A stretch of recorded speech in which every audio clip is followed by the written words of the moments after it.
But the senator, while indoctrinated, could not explain his toxicity.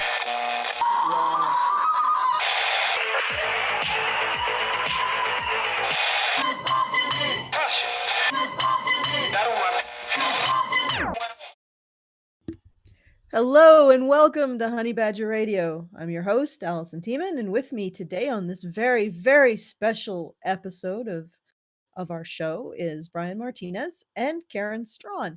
And today we are continuing our coverage of Mel's coverage of the men's rights movement. And if you don't know what Mel is the brand magazine for Gillette. Or no, sorry.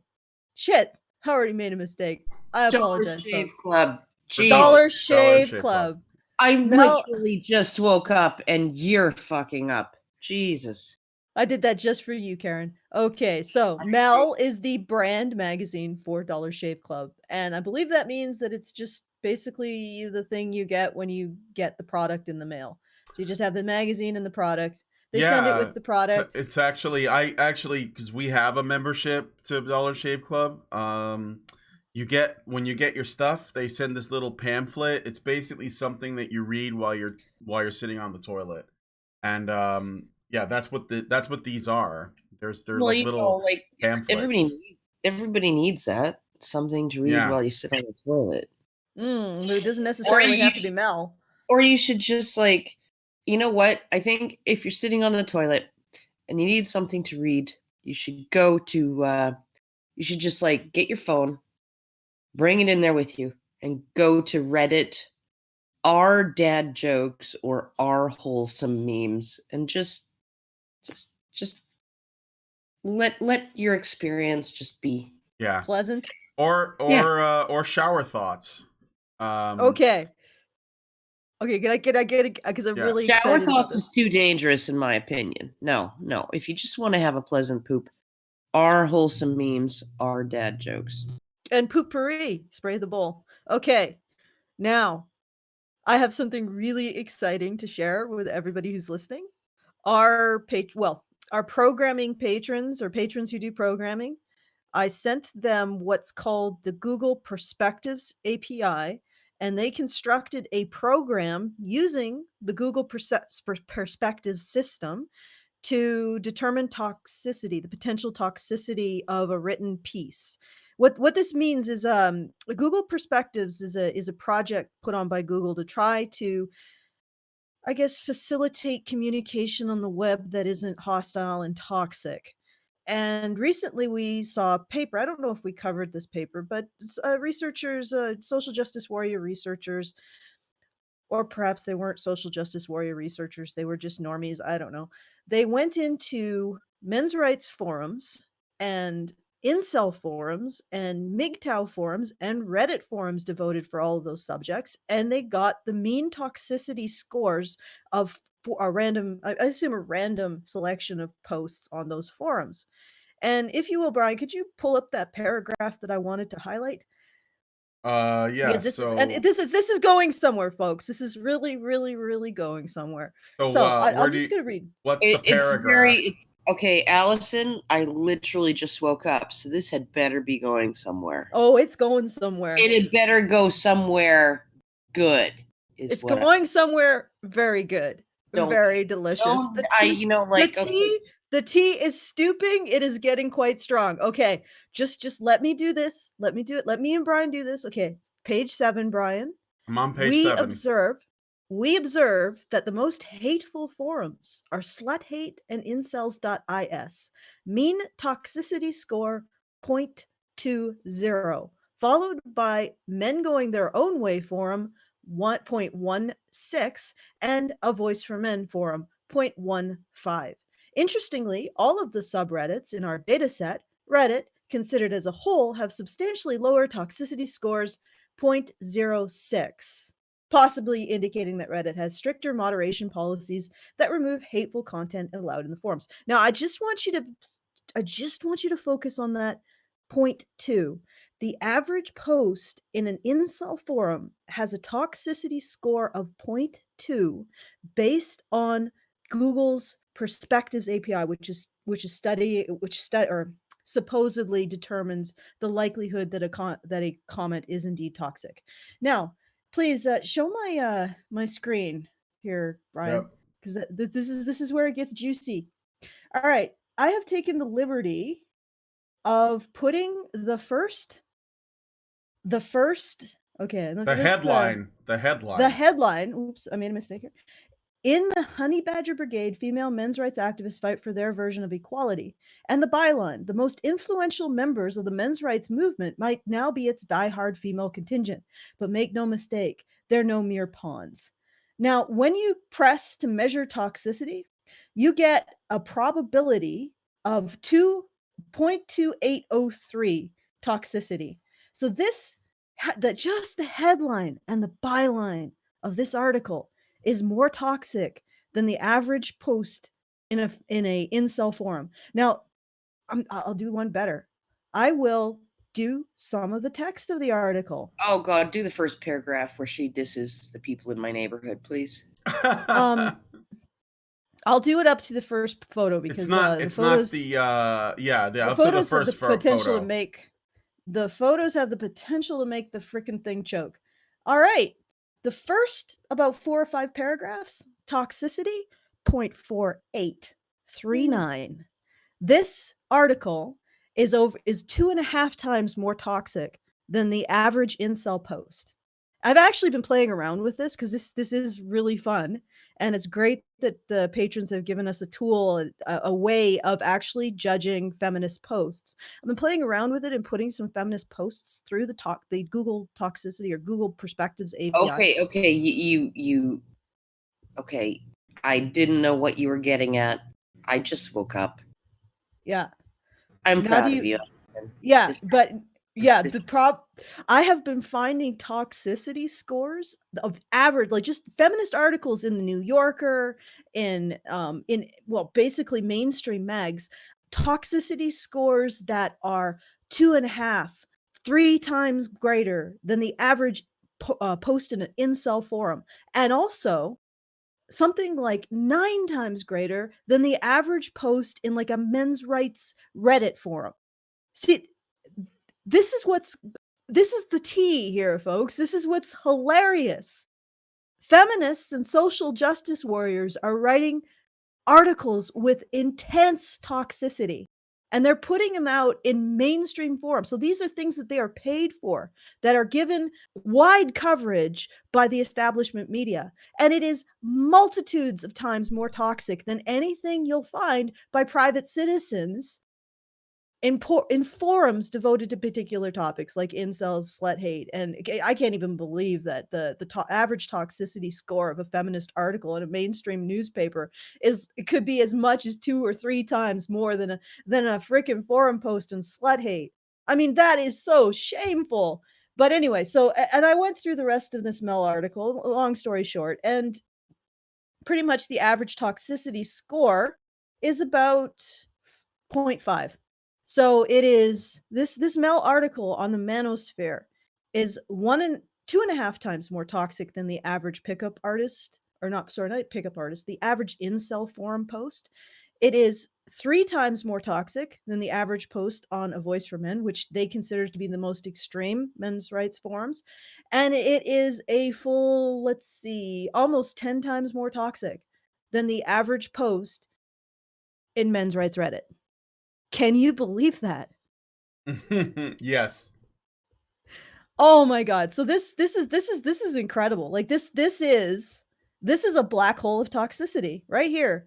That's what's been written. Now, I just wanted to point that out. And the media will make the Google AI that's doing this clearly hates women and wants to make it legal to rape them. Yeah, no, it totally does. The API is suspect. The API is misogynist. We need to cancel the API. Page. I got a page from one of our monitors. The chat is not enabled on the live stream at the moment. It's on. I fixed it. It's on. Okay, great. It just was. Right, so no. The chat's on. It's people are chatting. It's just that it wasn't displaying on our in our video because it used the restream, and since this is not through the sausage maker, it wouldn't be there. But I fixed it. So Okay, great. So let's start. Let's Okay. start with Well, I think we should get some hazard pay for this, continue. considering just how toxic this article is. Yeah, I read the whole thing last night. With Lindsay was having back pain and she didn't feel like doing anything except laying in bed. So I was like, okay, well, do you want me to read this article? And she's like, yeah, sure, because she has a membership with Dollar Shave Club. So we were like, well, let's find out how bad it is, so then we can decide whether or not we're gonna cancel. And so I read most of it. And, well, maybe we shouldn't give spoilers. I won't give Brian. any. No. I'm not going to give any spoilers. I was just going to tell you that I put Lindsay to sleep. Like I basically just read this as a bedtime story. Fell asleep within a couple of paragraphs. So it's so highly toxic, and yet it manages to be boring. It was so soothing. So let me find out where we left off, because I'm trying to remember. What's the last thing that I read here? All right, I think it's actually kind of a ways down. Yeah, because she actually had started to talk about me. That's yeah. I remember we were getting to Janet Bloomfield. That's where we left off. We were getting to that. So I'm just trying to find Bloomberg. Yeah, that was mentioned. Then we got the Federation for Men's Rights. We talked about that. Myth of Male Power. Okay, yep, I found it. I know where we are now. All right. So, just to let everybody know, I might be like not chiming in much. Yeah, I'm on my second cup of coffee, right? Yeah, no, like sorry, my mother-in-law came over last night, and then I was up until 2:00 in the morning. All right. Yeah, so it's now 8:16 or 8:26 a.m. and I might just fall asleep in the middle of life. Well, it very well may happen if Brian is like he said. This is an article to fall asleep to. Well, okay. So I'll try to let's continue. So today the movement is disparate, leaderless, and ideologically all over the place because, as a Redditor so eloquently explains, quote, a lot of the talking points and beliefs held here are still brutally rejected by society as a whole, and not many people are willing to put their neck on the line and drop their anonymity to voice their concern about men's issues in public, end quote. That's probably because the ones that have given the movement a sour reputation with an undeniably misogynistic bent. What? No, it's because you can sit down for 3 hours with some bitch from Male Magazine and just say what you think and it's totally reasonable. Everybody walks away like, hey, this is thank you, this was great. And then this shit happens. Well, let's find out what she means when she says undeniably misogynistic bent. Because if it's undeniably misogynistic, we should be able to spot it right away. So, take, for example, a few of A Voice for Men's more clickbaity headlines. There's, quote, can Harvey Weinstein get a fair trial, end quote, clearly misogynistic, due process? What? No, I didn't. No. Due process is hatred of women. Yeah, no, I don't. I like. How could Harvey Weinstein get a fair trial? Well, we don't think he will. I think that this headline is actually just. I might be wrong, but I think it's just a link to a video. Of reality. Like, yeah. I don't know. Maybe he did it, and maybe whatever. But like, I don't think he can get a fair trial because he's guilty in the court of a public opinion already. Yeah, like okay, yeah. I know this doesn't seem particularly misogynistic. No. Then there's October, more. Is the 5th annual Bash a Violent Bitch month, and quote, when is it okay to punch your wife? End quote. At one point, Elam had a doxing project called registerher.com, a now defunct website modeled after a sex offender registry, where he published the personal information of, quote, lying bitches, end quote, who either disagreed with him or committed an offense against a man. Yeah, he published publicly available information about women, and then he published his opinion on those women. And often those women were false accusers and sex offenders themselves. Like, there was no address information that was published. It was publicly available information.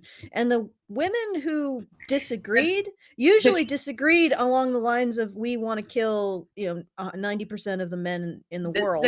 The closest that he came to something controversial, to actually digging up some information on somebody that wasn't necessarily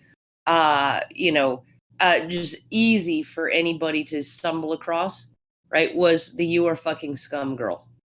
Remember? Oh yeah, did we find her? Did he find her? Scum. Yeah, he found out who she was. He found out who she was because she was like a freaking black. She'd been arrested for like vandalism and illegal protesting. I remember now. I remember that. Yeah. Yeah. So she had an arrest record, and she, and he was just like, hey, that chick who's like screaming in that dude's face in this video, right? It's actually this chick. Okay. Right? Who has a name, right? So he put a name to a face that other people might not have instantly known, right? So he essentially did journalism. There you go. Yeah, I know, but journalism.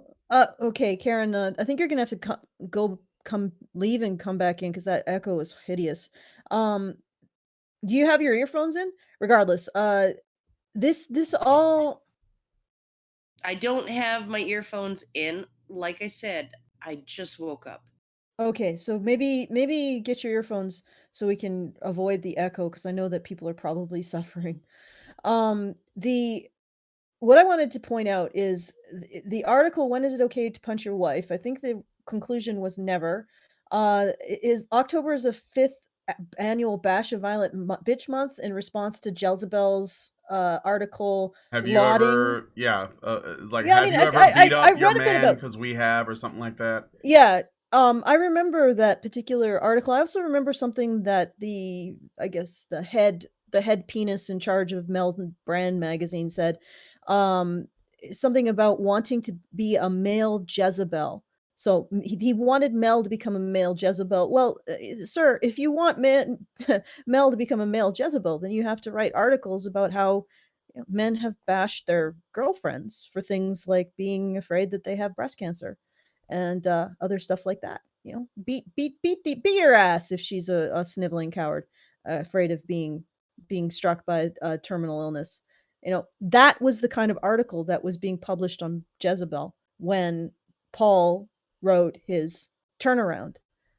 And what's really freaking hilarious is that that's what he does, is he writes articles that are essentially as toxic as feminist articles. And as we've seen from the beginning of this article is toxic, highly toxic. Switches the genders, publishes them, gets a shit ton of press as a male supremacist and a hater of men. And this stuff is just gender flip versions of feminist articles. Hater of women, yeah, sorry. A hater of women. And the things that he's writing, just gender flipped articles, or gender flipped versions of things published like by places like Jezebel. I guess point proven, but these people will never admit to that fact. And like Karen was saying, register her. It was a registry of verified criminals. It wasn't like a public crucifixion like Me Too has become. And there was a section for like man haters that were they, and yes, I'm trying to find my earbuds, but bear with me until I do. There was a section on man hating feminists, right, where they just essentially posted. It was like essentially a LinkedIn of, here are these feminists. Here's what they've written. Here are some of the things that they've said, right, in public. we think they're bigots. Yeah, it's basically like Mike Buchanan did the same thing, right? Well, but it's like okay, so they like what the objection is like, oh, you put this person's face and name beside the things that they have said in public and written in public, Except right? you don't Except you laud her don't- for him. Yeah, you don't laud her for it. You think she's hateful and a bigot, and therefore and you say that, and therefore that's evil, and that's doxing. That's doxing to take an academic feminist or a political feminist and put blurbs of what they've written next to a picture of their face and their publicly available information, and said, you know, like we think this is not a good person. That's somehow not okay. Not okay. Not okay. All right, so let's move on to the next paragraph. All right.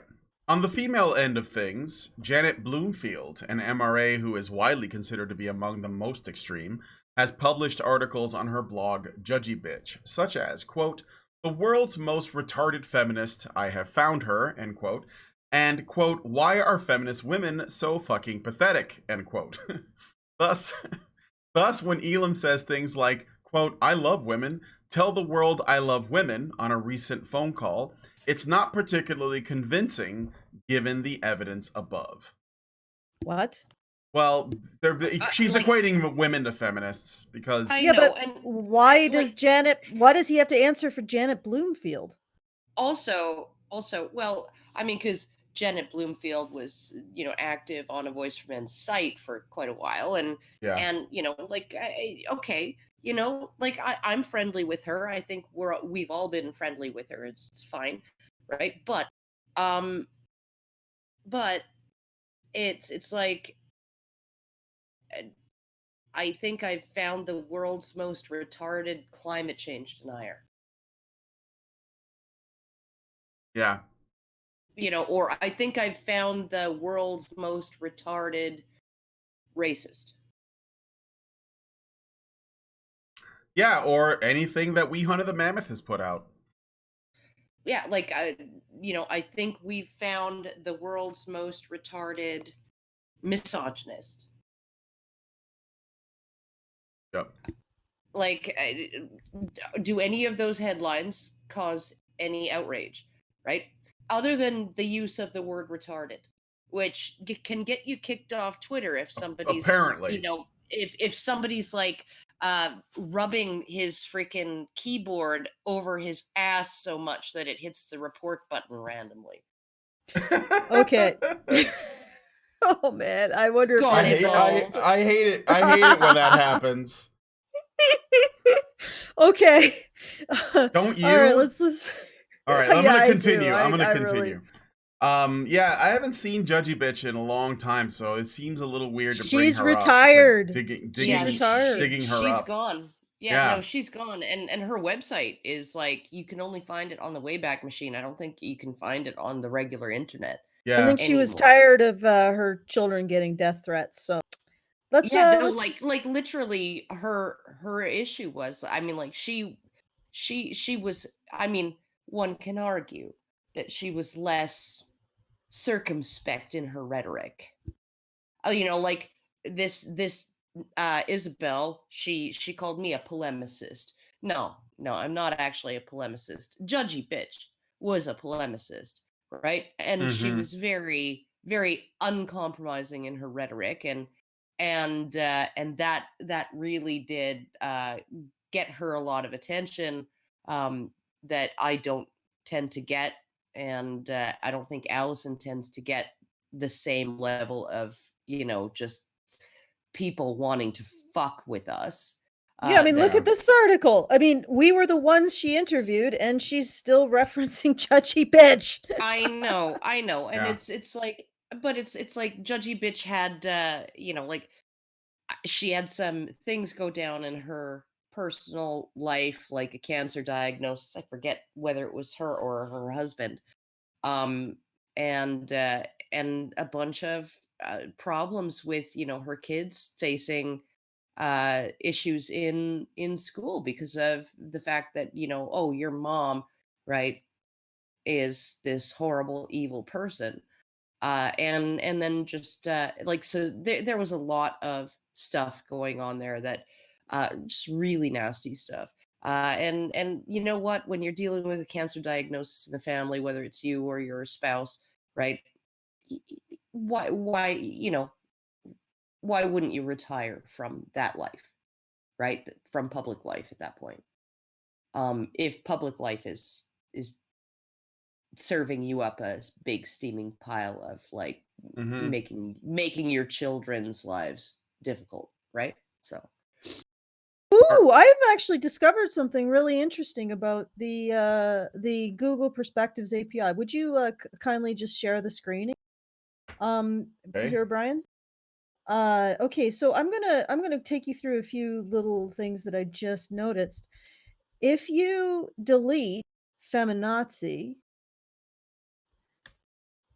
and then press to measure, the toxicity goes down from 0.49 to 0.48.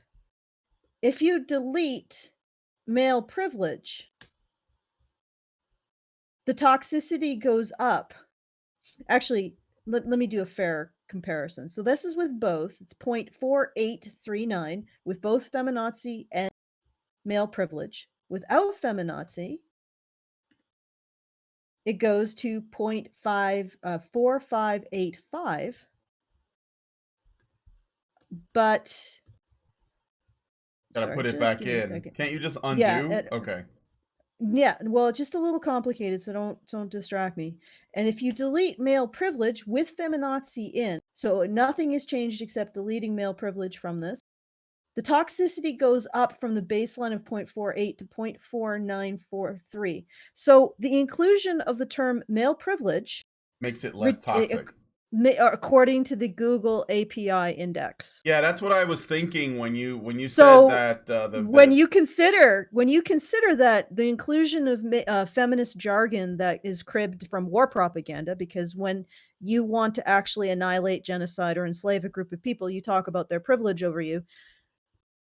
When you include feminist propaganda, war propaganda, the toxicity goes down. So when I'm looking at these feminist articles and I'm finding highly, highly toxic scores, it's despite the fact that Google API actually reduces the toxicity when you include terms like male privilege. Yeah, that's what I was thinking. Even though male privilege is certifiably, like, it's cribbed right from war propaganda against an enemy nation. Okay, go ahead, Brian. Yeah. All right, so okay, I'm going to continue. Still, most MRAs insist that they're only responding to the vitriol spewed at them by feminists who refuse. Okay. I just wanted to draw your attention again to the Google APIs. Yeah. No, I want to draw your attention again. I'm going to delete feminazi. That Isabel's own article, even with the term feminazi deleted, is still at 0.4585% toxic, as opposed to the average incel forum post, which is 0.2%, 0.2 toxic probability of toxicity. I just wanted to point that out. So when she's saying men's rights activists are responding, she's saying it like, oh my God, I can't believe they're excusing their actions by saying they're responding to our toxicity. Isabel, objectively, your articles are toxic, even when you put them through a filter that gives you all kinds of concessions for your feminist war propaganda. I'm just saying. All right. Okay. Still, most MRAs insist that they're only responding to the vitriol spewed at them by feminists who refuse to look past the headlines and read what they're actually saying. They're perfectly pro-women, they say. All they're asking for is equality under the law.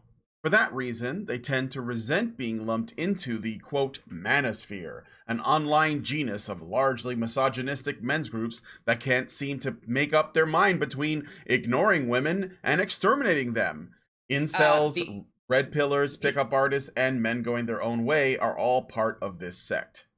Okay, this is because you've literally taken 4 distinct groups: incels, pickup artists, MGTOW, MRAs, right? You've taken 4 distinct groups that have, yes, there's some overlap in sort of the diagnosis of what is, right?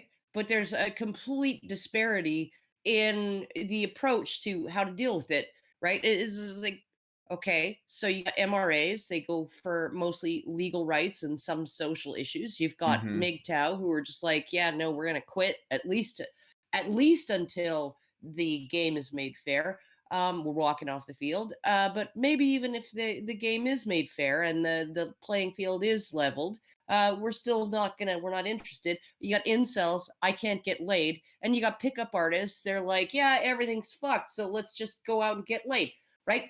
And you're saying these groups, they just, okay, MRAs don't want to be associated with these other people. Like, well, what's there to associate us with them? Also, why are you saying that all of these groups have like some sort of hive mind? They Well, can't seem to make up collectivists. their mind between Yeah. ignoring women and exterminating them. First of all, I don't think incels want to exterminate women. And Yeah, I honestly, that would be the only group that I would ever suspect might be like, hey, let's exterminate women. And does she link to anything? yeah, she links to the ISTA of the Elliot Rodger, Elliot Rodger. Okay. Isla Vista in killings. which in which more men died. Yeah, well, Yeah. and also in which he hated both men and women, and he was just he hated women for not liking him, and he hated men for being able to get women to like them, and so he killed both men and women. And but even he wasn't necessarily arguing that, anything super radical, like, yeah, we need to bring the population of women down to 10%. Exterminate the Chads. The human population or anything like that. He was just like, yeah, no, I just want to get laid, and we should, like, Well, he was a freaking narcissist, quite frankly. Of course he was. But like, look at it this way, okay? So you got Sally Miller Gerhardt, okay? She was the one who was like, we need to reduce the population of men down to about 10% of the human population, okay? The future, if there is one, is female. That's the name of that manifesto, right? That's where the future is female all came from, that motto, right? Remember Hillary Clinton? Woo! Right? Okay, yes. So we need to, and she didn't argue we need to like go out and like freaking round men up and put them in death camps or anything like that. She was just like, yeah, no, we could probably do it with sex selective abortions over the course of a couple generations, right?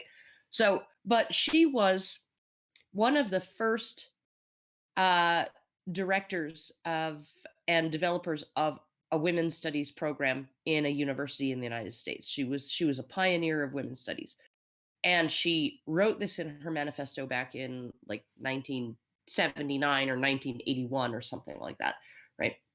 And she was. So you have that, right?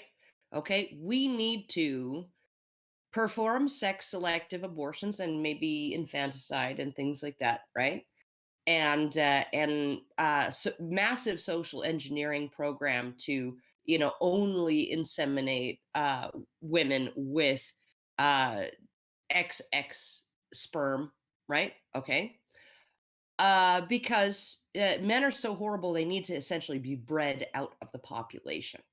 Okay, that's and she's handed a women's studies department in a university in the United States. Okay. Then you got Elliot Rodger and everybody on every incel forum out there. And they are what? Like, which of them was being lauded? Which of them has been given a fucking job in a or university? given a platform? Yeah, a job like in a university. Hey, can you come to our university and develop these ideas and make a program out of it? Can you do that for us? Mm-hmm. Uh-huh. All right. All right, moving on. Mm-hmm. All right. Yet though the general consensus among academics and the media is that MRAs are the more mild and subdued members of the manosphere culture, Reddit's various MRA subs are relatively genial compared to these other groups. There's still the sense that, as the Southern Poverty Law Center puts it, while they, quote, voice legitimate and sometimes disturbing complaints about the treatment of men, what is most remarkable is the misogynistic tone that pervades so many, end quote. Because of that, the SPLC recently classified A Voice for Men, which both Strawn and Tiemann have written for, as a, quote, male supremacist hate group, end quote. Okay. So can you repeat that one section about,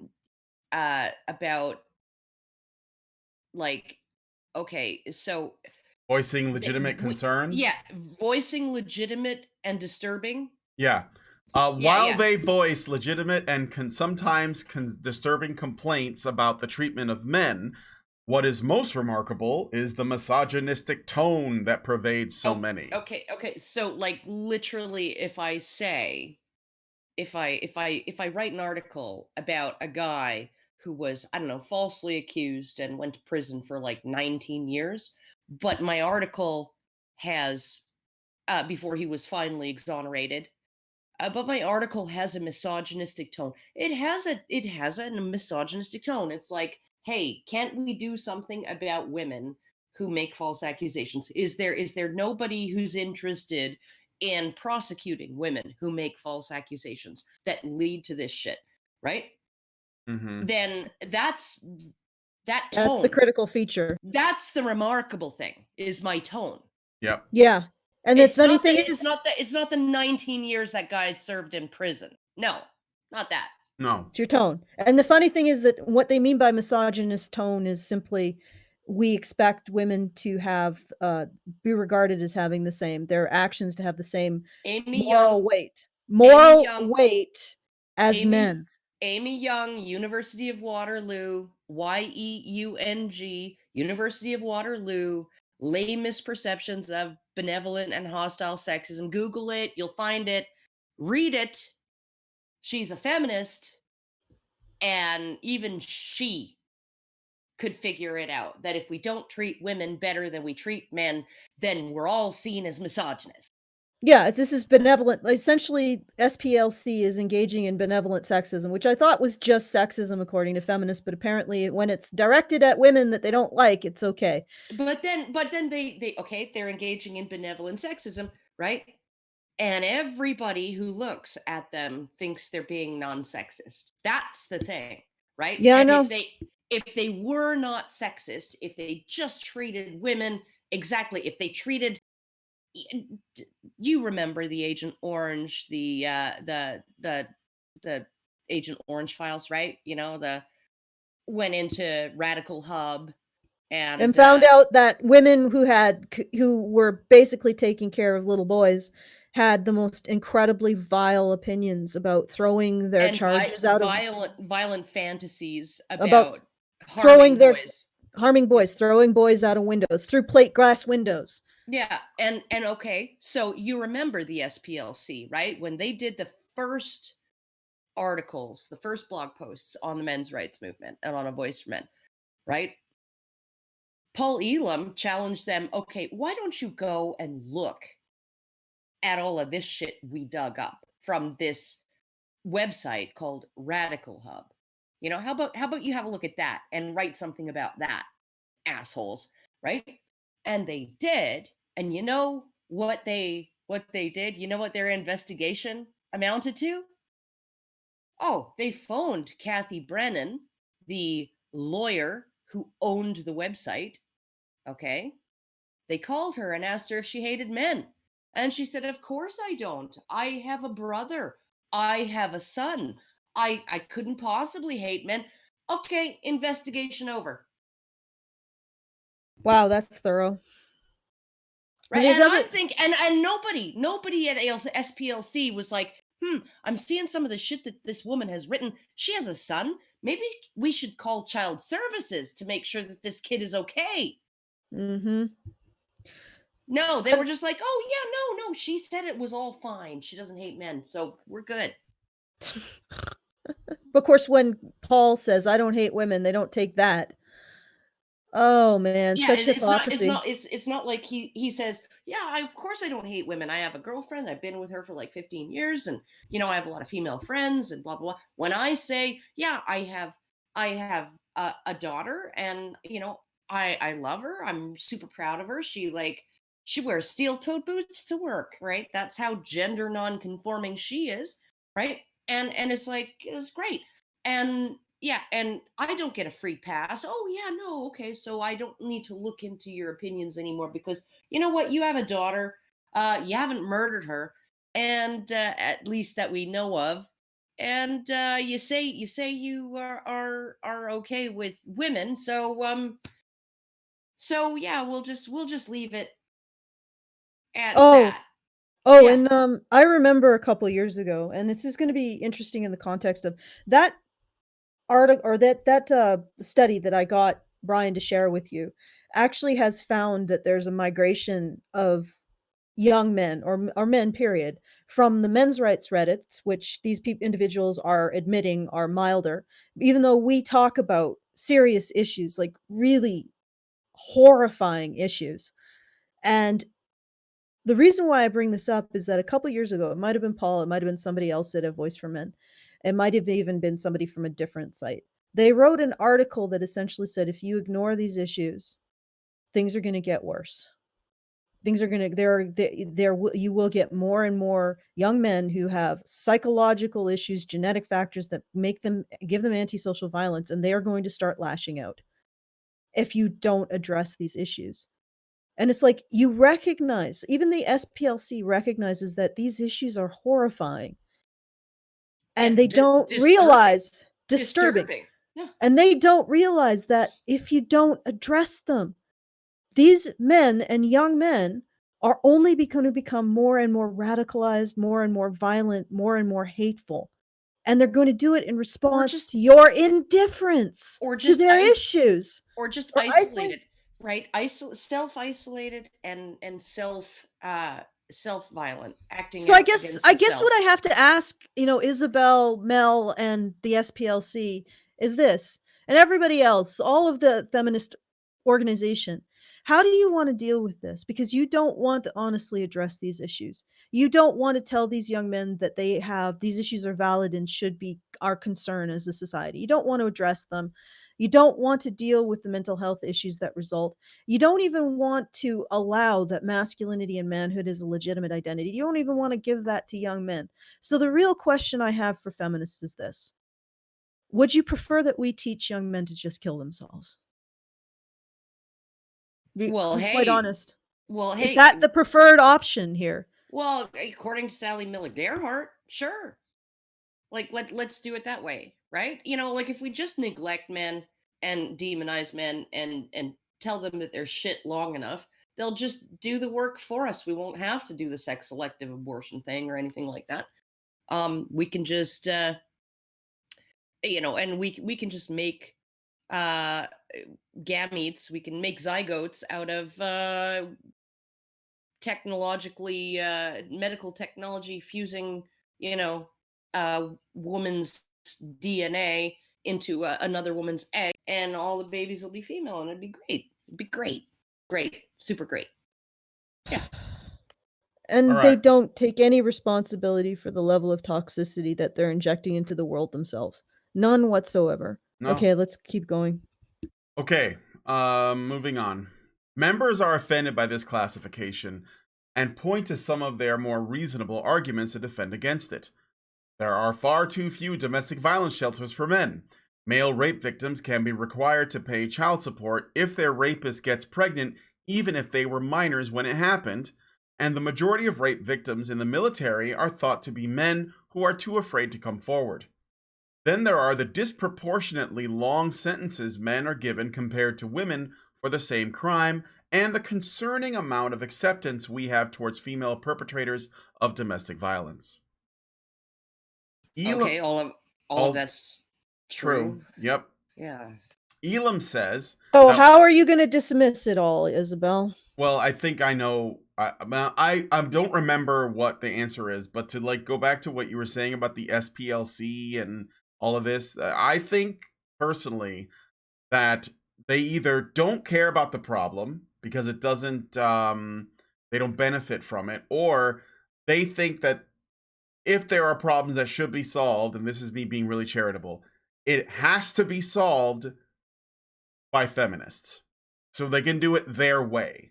And that's the reason why, by the way, I think the conversation around men's issues has risen in feminist circles. That's the reason why Liana Kurzner made a series of videos about men's issues in the wake of Johnny Depp, because they believe that men's issues, this is like the really nice feminists I'm talking about, they believe that men's issues are real. They just don't think MRAs are the answer to the question. They think that their ideology is. So yeah, they want to own the issues. And it's like, just like every other civil rights issue that ever came up, they put it under their banner. They say, "Oh, LGBTQ rights, that's feminism. That's ours. Blacks, civil rights movement, Black Lives Matter, that's ours." Like they'll just co-opt everything. And this is the same. Oh, men? Oh yeah, no, we're for that. Well, let's put all of our, our beliefs forward. We're going to talk about like men's issues, but we're going to do it through the feminist lens, which basically means putting actual men at the back of the line while also claiming to care about them. And that's basically what it is. The SPLC is run by feminists. They can't see they can't see the world any other way but their way. And so when MRAs talk about real problems, the SPLC concerns itself with the way that we talk about them.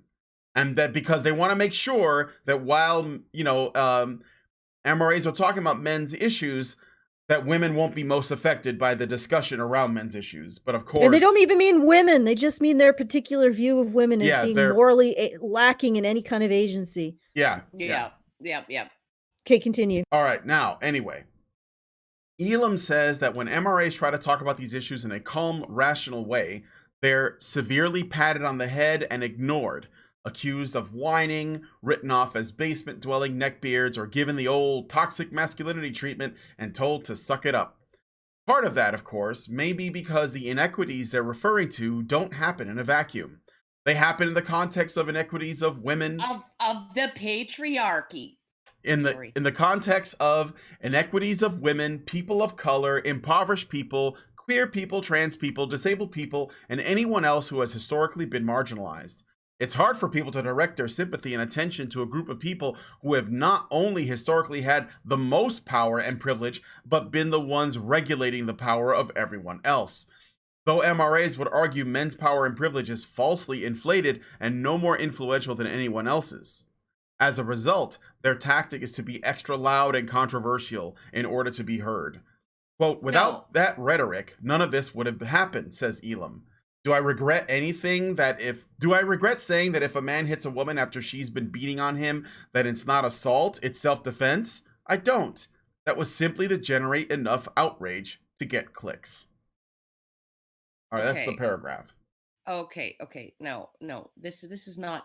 See, this is where I think the feminist lens makes it impossible for people to actually hear what we're actually saying, right? Because I know that me and Paul and, increasingly people like Warren Farrell and Tim Goldich and, so the sort of feministy left-leaning men's rights activists and men's rights advocates, right?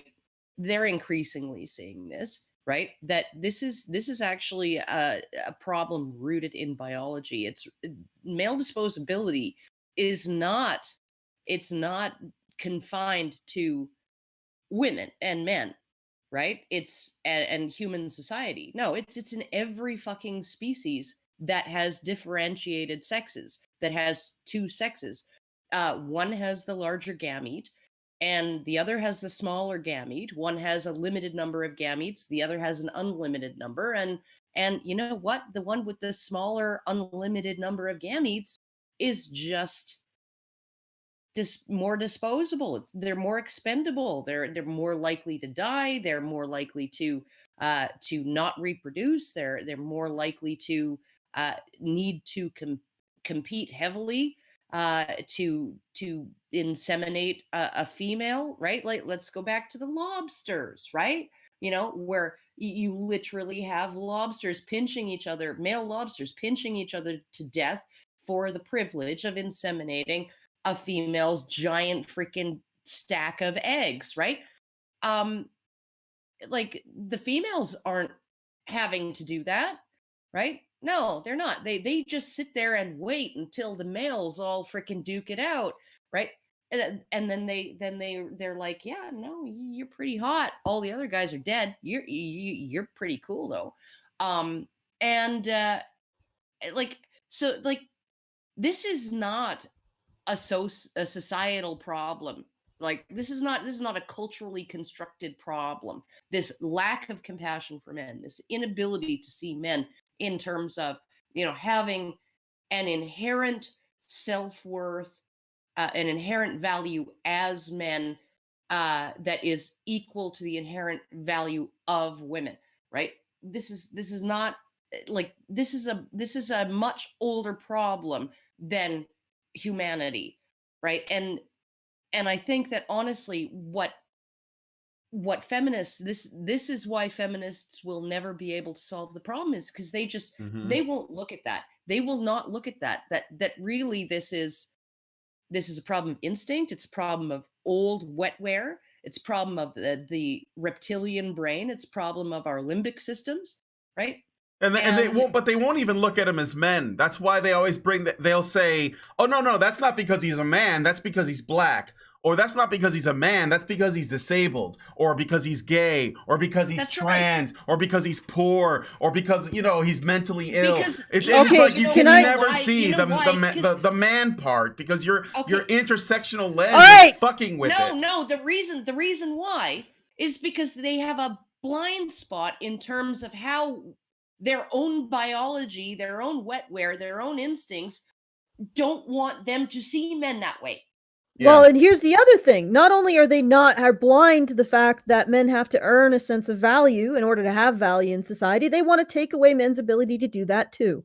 And they want to do it because somehow they feel like men, in earning their value, are stealing it from women for the same reason. So it just becomes another way of expending men, or just saying that men don't matter.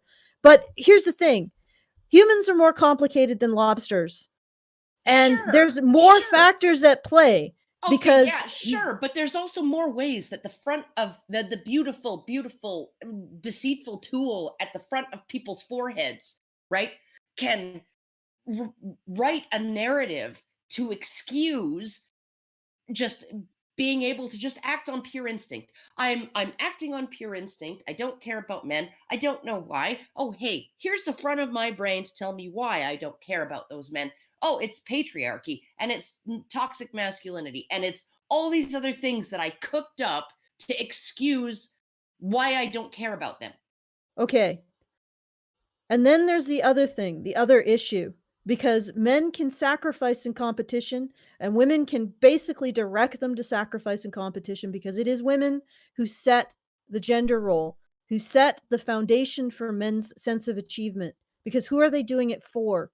And women can set them to fighting with each other in an endless, shitty, squabbling war, or they can set it to cooperation, so that groups of men cooperate to create the most prosperous society. And the question is, which fucking gynocentrism do you want? Which one do you want? Because the ones that feminism is getting is the one that is not informed by a cooperative instinct. It's informed by our desire to set men at each other's throats over an increasingly smaller and smaller way of attaining some kind of value, some kind of social value. It is the end game of a civilization. Yeah, well, and, you know, I bring up the lobsters because at least they're fucking honest. Right? At least they're honest. At least a female with her giant freaking hoard of eggs underneath her belly, right, is saying, yeah, you guys fucking kill each other. Do it for the right to impregnate me. Okay. She's saying that, and she's like, oh my God, that was so hot when you killed that guy. Right. Yeah. Okay. Please fertilize my eggs. Okay. They're honest. Right. We're not. As a society, we're not honest about the power women have and about how they're using it. Right. Yeah, We're not. we're not And honest. at And all. we are going to inherit the mess that is constructed by not being honest about that. So continue, Brian. Okay. And it did. It's about generating clicks. She started a paragraph with "and." I don't think you're supposed to do that, but okay. And it did. But in the process, he also shot himself in the foot. His reputation as an extremist has stuck, as had the reputations of other well-known bull in a china shop MRAs like John Hembling. That nigga hasn't made a video in a long-ass time. Rendering his opinion and knowledge inaccessible to those who can't quite wrap their heads around his claims that chivalry kills people or that women are biologically predisposed to cheat on their beta husbands because they treat them with respect and are therefore cucks. Okay. How okay. How can it be impossible to wrap one's head around the idea that chivalry kills people? I mean, chivalry saves women. It kills men, right? Like Men aren't people, so it's ridiculous. Oh, okay. Oh, fuck. Yeah, no, you're right. And Men aren't also, people, so can we just talk about this X-ray into the inside of Isabel's skull, or Isabel's editor's skull? Like, they happened in the context of inequalities of women, people of color, impoverished. It's hard for people to direct their sympathy and attention to a group of people who have not only historically had the most power and privilege, but been the ones regulating the power of everyone else. That is exactly out of war propaganda. You present a group of people of having unearned power and privilege over yourself in order to justify annihilating them. Like, I mean, she just brought out a gun and shot it in that paragraph, which is probably one of the reasons why the Google API, despite giving feminist articles all of these gimmies in terms of ignoring their toxicity, saw this article as toxic. Because it is toxic. It's a weapon that's being used against men. You present men as having greater agency and you remove sympathy from them. And the fact is that the amount of men who are and there's no need. Karen, the amount of men who are impoverished, queer, trans, disabled, and any other thing, and a minority or of any kind, vastly exceeds the amount of men who are in the tiny minority of making decisions about anyone at all. And incidentally, those men on the very top can be laid low by women as well. They can be divorced and have half their assets claimed by their wives. They can be accused and have their reputations dragged through the mud. I mean, every situation, every social situation favors the woman regardless of the power that the man has. And the Me Too is just extending that now into the realm of extremely powerful men. They used to be insulated against these kinds of accusations. Now they're not. Now every man is in the same position of being socially inferior to any woman who walks through the door and merely has the least amount of interaction with him. She will have whatever she says is supposed to carry weight. And this is what feminism is driving towards. It's driving towards this absolute situation of absolute female power over any man in any situation. They can't stand the idea that there are men who might be able to insulate themselves from female power using money and authority. They can't stand it. They need to have power over every single man. They're clawing their way to the top of the hierarchy. That's what they're doing. And in the process, they're destroying everything below them. Okay. What I want to say too is that you don't need feminism. You don't need the feminist narrative about patriarchy. You don't need to believe that men have oppressed women for, since time immemorial, right? You don't need any of that to have less sympathy for men than you do for women, to have more compassion and more care for the lives of women than for the lives of men. You don't need any of that. That's baked into us, right? Okay. So that be what it is. We're just piling. We're just piling this narrative on top of that groundwork, that framework that we already have, that's already cooked into us. We're just saying, hey, let's just freaking cook the pizza a little longer, and maybe it'll become tastier, right? It's already been cooked. Let's leave it in for another 20 minutes. But at least other generations operating off of that gave men a way of using their disposability to earn social value. Yeah. At least they did that. Oh, no. That's what feminists are taking away from men, and it's horrifying. Yeah, and no. I just want to just let me say this before I forget or I lose it. Feminists are doing this. They're taking this away from men. They're taking away even the legitimacy of a masculine identity, a way of men for earning value, to become desirable to women, to have value in society. They're taking it all away. It's just this force of annihilation, and it's terrifying. And it's like, and they don't even think beyond their own interests to what's the future. If you take away men's right to earn an identity through sacrifice to society, where do you think you're going to keep? Do you think society is going to continue without that? When men are the primary taxpayers, when men are the ones who are constructing pretty much everything, and if it's not men, then it's masculine women who are very close to the way that men think. And you don't understand us, and you also stigmatize and insult and bully us.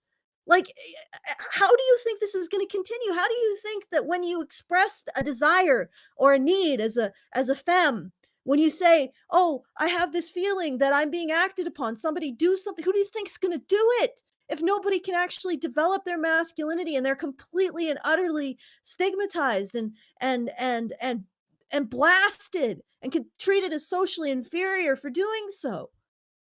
Like, who's going to do it for you? It's like Jordan Peterson said on that British radio show, right? You know, we don't give men an encouraging word, right? Young men. We fail to distinguish between their tyranny, their competence, and their tyranny, right? And this is really the thing, right? Is if we don't distinguish between a man's competence and his tyranny, if we essentially say that if a man succeeds at anything, he's taking it away from a more deserving woman, right? What are we leaving men with? Especially when we then turn to men and say, you need to earn your value, right? You need to earn your value. But if you do, you're harming women, right? Like that's the position. That's the feminist position. And feminists will say, men become more like women. Well, if women face the issues that men face, men's rights issues, men's issues, they would never shut up about them. Oh, no, they'd like be killing themselves constantly. Like, can you imagine if like 90% of women and this didn't even happen in the heyday of patriarchy, by the way, just FYI, right? Yes, there was a presumption of paternal custody, right? But, for good reasons, right? But in many jurisdictions in the US and in the UK and elsewhere, there were more exceptions to that rule, right? That more than 50% of custody went to women, even with that norm in place, that legal norm in place that the man gets custody because he pays for everything. Okay? So here we have it, right? Here we have it. If 90% of women these days did not get custody of their children, and I'm not saying sole custody, I'm saying any custody of their children, what do you think? I mean, I'm not even going to say feminists would never shut up about it. I'm saying women would be like weeping and miserable and sobbing and marching on every state capital in the world. Okay, yeah, sure. Yeah, but what I'm saying is they would be suffering, and we would see what they were going through as suffering, and we would see it as unjust. We would see it as pitiable and unfortunate and something that needed to be needed to be at least, at the very least, right? If we could do nothing else, if there was nothing else we could do, we would gather those women in and we would hold them while they sobbed. I realized something as we was talking, and it's related to this, but if you walk through what feminists want from men logically, they don't actually want men to become feminine, because the feminine coping strategy, which is, legitimate in its own right, is to recognize when something happens to you and express it. And feminists certainly do not want men to recognize what happens to them as men and express it, because that's exactly what men's rights activists are doing. And Hashtag I drink male tears. Yeah, yeah. And this defines the men's rights movement, is the fact that men express what is happening to them. They engage in the feminine coping skill of recognizing the negativity that happens to them because they're men and expressing it. That is the men's rights movement in a nutshell. And they don't want it. So they don't want men to be feminine. They don't want what they want, apparently, is men not to want to differentiate from the feminine, because they think it's an insult to the feminine to want to differentiate from it, but they do not want men to become feminine. So they want men to be neuter. They just don't want they want them to they want exist. men to just not to just be invisible. Just Just- go away. Just go over there. And but also if you do go over there and there's more than like a couple of you, right? We're going to be deeply suspicious of what you're talking about, and that space can't exist for you. And it's like you look at all this and it's just neuroticism on the part of these women. It's just this massive level of neuroticism. It's like, yes, men should be able to have an identity separate from you, ladies. Not everything needs to be you. Well, And to be legitimate. And if they want to associate with each other, let them. What kind of freaking massive level of insecurity are you expressing here? oh no, like when you say this is pure neuroticism, like the other day I said, like honestly, to a talk show host, right? I said, at some point in the late 70s, right? University administrator went to some mental institution and just randomly picked one of the crazy ladies and handed her a PhD and said, "Hey, can you develop a women's studies program?" And he was like, "What?" And I'm like, "I was joking about the mental institution, but it's really, they might as well have done that. They might as well Yes. have done that." And what's Right? really freaking hilarious is that the women who are part of this don't even realize That and I they're was sick? That they're well, sick. They're well, sick.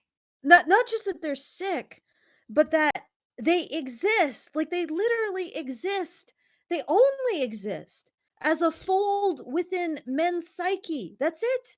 They have no existence outside of it. I know that this sounds strange, but when you continuously reduce yourself down to a reaction to men's actions, you no longer exist as a person. You have just disappeared yourself. And Okay, but I've realized have you seen, that scene where Neo becomes the mirror in the Matrix? I It, don't it's remember. it's okay. It's when he's It's leaving the actually right Matrix. after he takes the red pill, and they're It's waiting right for him to after he get. takes the red pill and Yeah. he turns into a mirror. So he becomes this entirely covered by a mirror. So he's just reflecting the world around him and he ceases to exist in that world. And I realized this is why these feminists come up to us and they start screaming pick me and handmaiden.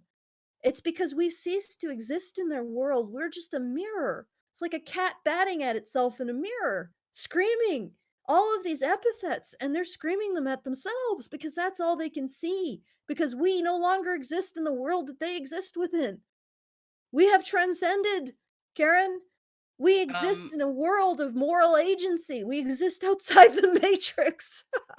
well, like there's a reason that the red pill metaphor is apt, right? And when applied to men's issues. Okay, Um, here's the thing.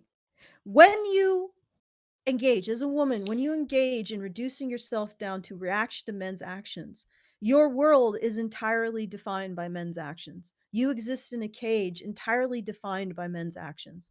And you do not get out of that cage until you start recognizing how your actions have effect on men. and then you start to build your escape. Or just on others. And just on others, but on men in particular, if you want to build a sense of yourself as female. Like really, like being female, being male are sort of our race stats, like in a massive online whatever role playing game. There are tools that are handed to us from day one, and it's how because they're handed to us from day one, it's sort of like a fundamental aspect of our being.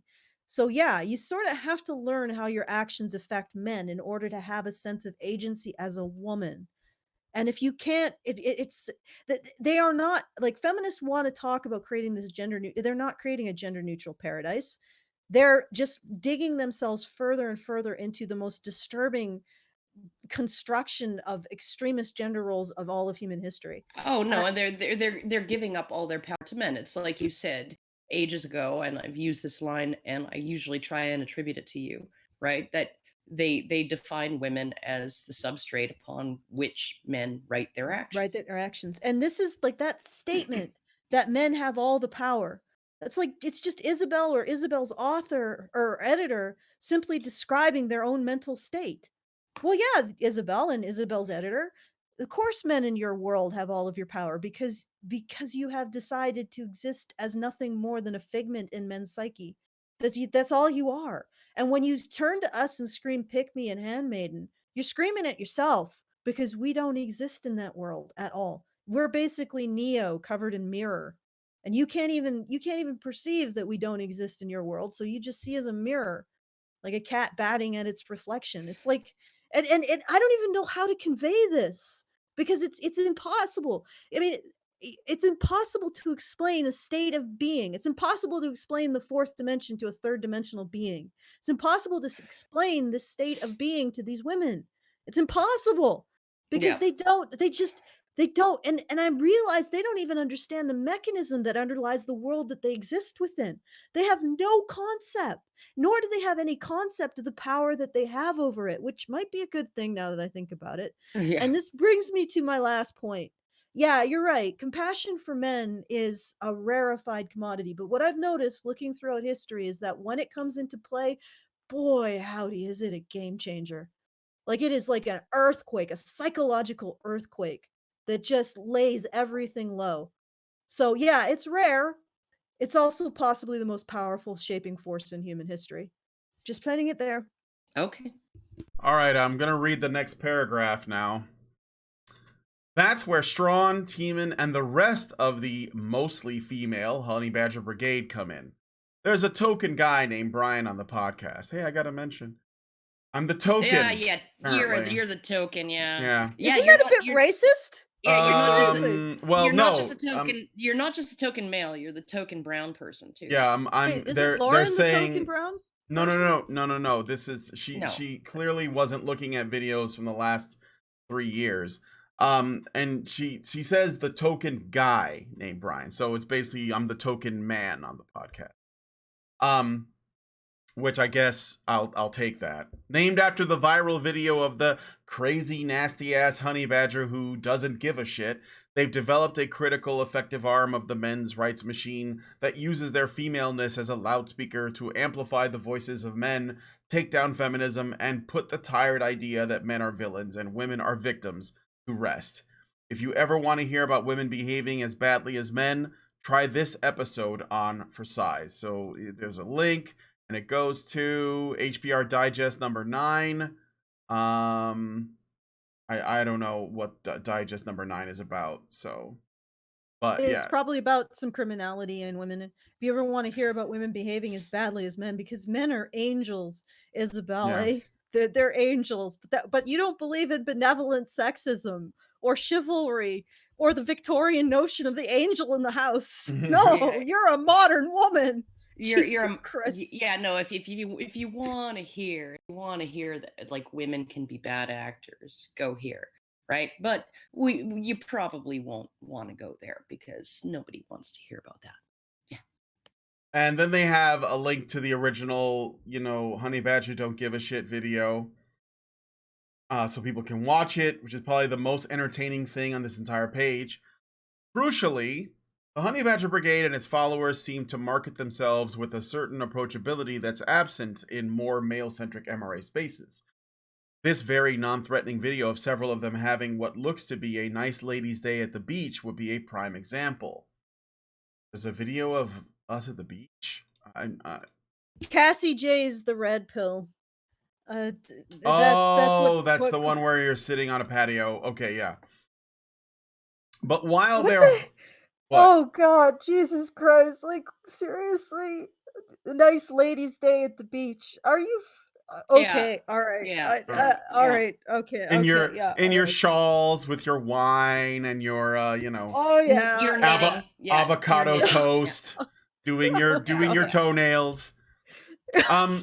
Anyway, but while they're drinking mimosas, drinking like a Bloody Marys, doing brunch. Is that pesto on your eggs? Is that pesto on your eggs? Oh, no, it's asparagus. Oh, it's asparagus. I thought it was pesto. I thought it was pesto. But instead of insulting men, we're praising them. Is that right? Yeah. Okay, God, fuck. but while they're hardly docile, Strawn says this also means that they're not viewed as extreme as A Voice for Men or some of the other male-run MRA projects. Quote, Which is astounding because I'm probably the most radical person in the movement. Oh, I'm worse. I'm like, you at least think that there is some kind of room for an evolution of roles here, right? A social evolution of roles. I'm like diehard fucking biological determinism 100% now. Yeah, but the thing is that after 10 years of looking into this, I'm like, no, we're all fucked because of our biology. Biological determinism, 100%. Not just biological determinism, biological essentialism, biological reductionism, all of those isms, right? Biological, right? Now, you are like, we could probably like get out of this freaking gravity well. We could probably like slingshot our way around this black hole and get some momentum in a different direction towards something nice. And I'm like, no, we're going into the black hole. Like that's just, like I might as well be black-pilled at this point. Yeah, right? but I would say that what I'm proposing is not against biological essentialism because like I said, for the human race, there's more than just men fighting over women. There's also men cooperating over women. And what I've noticed is that throughout history, when women hit that cooperation button, but women aren't going to do it. They're not going to do it, Alison. Yes, but Karen, biology.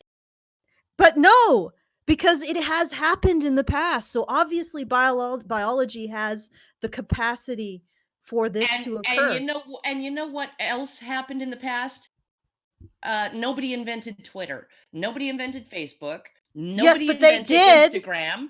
Invent the alphabet and iron, which were just as disruptive technologies. Listen to me. Guys, you're gonna make this super long if we have this conversation about biological determinism. I'm just gonna say, okay, we don't need all women to recognize this. The number of women that basically founded the identity that founded Rome was like 30. We get 30 women. We get 300 women. We're good. We're copacetic. We're sailing past this black hole, and let the rest of the world do whatever the fuck it wants. Eventually, it'll have to come around if it wants to exist. The end. I don't see them doing that. But okay, all right. but it doesn't matter. I do see them. Okay, all right. That's how moving on. We need to agree to disagree, Alison. Yeah. Well, you can maybe have that conversation another time. Where was I? Nice day at the beach, pesto on your eggs. Okay. Nobody really finds the things that I say particularly extreme, she says. This is you talking about, Karen. I don't think anybody finds most of the things that Alison or Hannah say particularly extreme either. They just find the idea that we exist extreme. Part of that, I'm guessing, is because the honey badgers have a knack for making bristly issues palatable. The knack is called having a vagina. Yeah. It's like a skill. I had to learn how to have a vagina. Or you Yeah, did. no, I learned it like way early Yeah. in life. Yeah. Yeah. Yeah. At least Okay. when you were born, at least at the moment you were born, that is when you acquired that skill. Yeah, I went through a period during childhood where I like looked at my, kind of squatted down over a mirror and like, yeah, I do most children go through that period where it's like, oh, what the fuck is that down there? Yeah. That's weird. Yeah, that looks like something that is Well, kind of. I don't know. I think day one I was like, oh shit, another hand. Yeah. No, like every little boy is like, oh fuck, what am I? Oh, this feels nice. Yeah. Yeah. Yeah. Okay, Yeah. so anyway. Okay.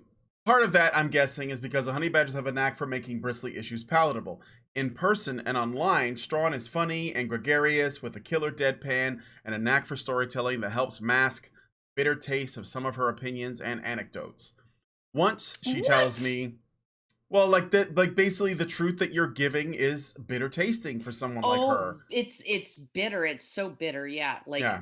basically. Well, it is pretty bitter. Okay, what's my message? What's my message here? Your It's message like is that we're all doomed. Men and women. No, Karen, your message is that we're all doomed. That's a little bitter. It's a little bitter. It's 9:35 on a Saturday morning after I stayed up talking with my mother at 3 a.m. Okay, so like you can forgive me if I have a little bit of a black pill right now. But what's my message? What's my message? Men and women are fellow travelers through life. We accomplish amazing things when we cooperate together, when we see each other as valuable, right? That is the most amazing thing. That unlocks the entirety of human potential when men and women see themselves as partners and not rivals, right? How is that bitter? I think that's not bitter, but I don't think that's the pill that she doesn't like. I think the pill that she doesn't like is feminism is shit. Yeah. Well, what does feminism do? What does feminism do? It says it's shit. Men we know. It sets them against each other. Oh my fucking god. Yeah. Yeah, actually, I just wanted to say, she says that I have a kumbaya view of men and women. Maybe I do, but seriously, do you honestly think that men and women are at war with each other? Like, how could that, like, how does that work? How did we evolve to be at war with each other? At war with each other. Like, that's not evolution, right? No, it isn't. It's unless you're an insect. Unless you're an insect. Okay, yeah, no, if you're a bed bug, right? If you're a bed bug and the way you inseminate the female is just like stab your freaking sharp penis right through her abdominal wall, right? And just inseminate her by stabbing her. Oh right? my god, I mean, like Karen, she had it coming. She had her thorax out. I mean, God, what do you expect? Okay, all right, calm down, Karen. We want to get through this. Okay. I want to get through the rest of this. Okay. Usher us into the next paragraph, Brian. I'm still in the other paragraph. Okay, once, she tells me, she almost took, quote, disgraced right-wing troll Milo Yiannopoulos for a pony ride. He called her darling at a journalism conference in Florida and joked that if she played her cards right, she might be his once a year. Every now and then, he has sex with a woman just to remind himself how much he hates it, she says. He's lovely, really. Despite... He is. Like, who could not love that? Who could not love that? Yeah. Like, oh yeah, once a year I have sex with a woman just to prove to myself yet again that I'm gay, right? And then he's like, hey, Karen, I know you're an old bitch, but hey, you might. And then I'm like, hey, you want a pony ride? I feel like this article is like 3 years too late. Like we're bringing up really old shit. Like Milo, he hasn't been relevant in God knows how long. But True, this is how far back she has to reach to find like ways to like demonize us. I flirted with a gay guy.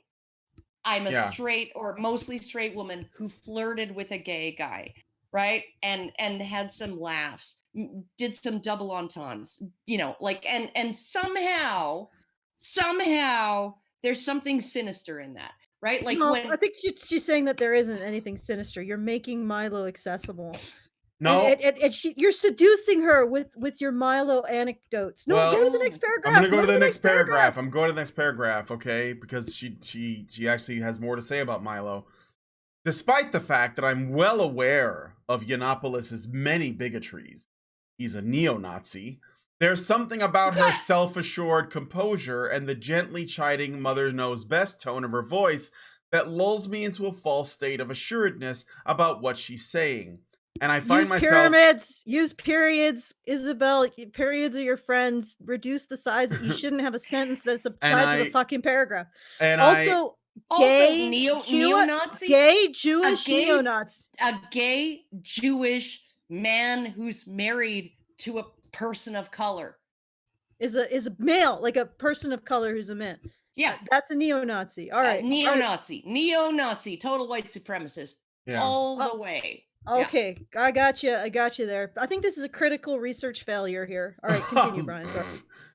Yeah. Okay.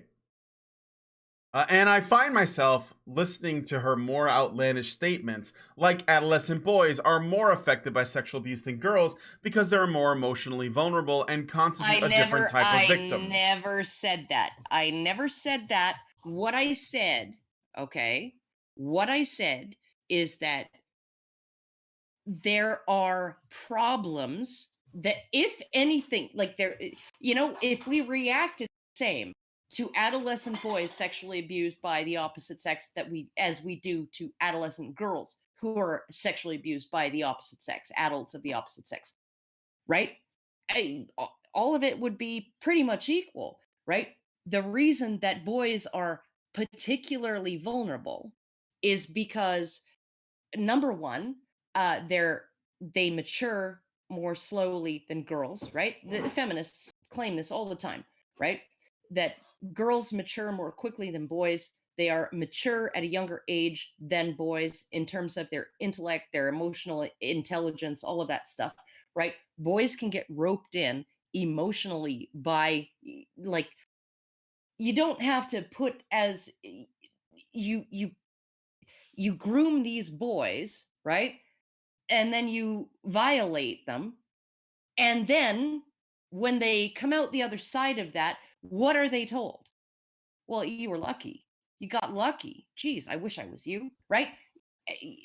When you're looking at this 15-year-old boy has the emotional maturity of a 13-year-old girl on average, right? And you're still saying, hey, but yeah, no, you're the big man, right?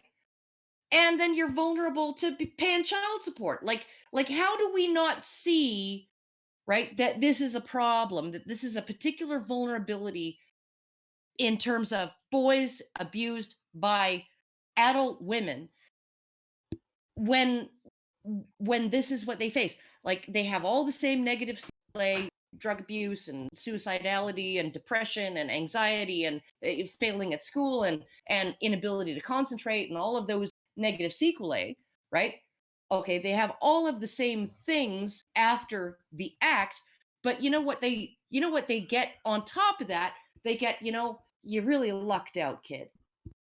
You really lucked out. And she did nothing wrong, even though she might have roped you in emotionally because you were less mature at age 15 than a 15-year-old girl was. So, we're outraged about what happened to that 15-year-old girl at the hands of her 30-year-old teacher. But, you and what you dealt with at the hands of your 30-year-old teacher who convinced you to fall in love with her and maybe even commit crimes for her, maybe even murder her partner, right?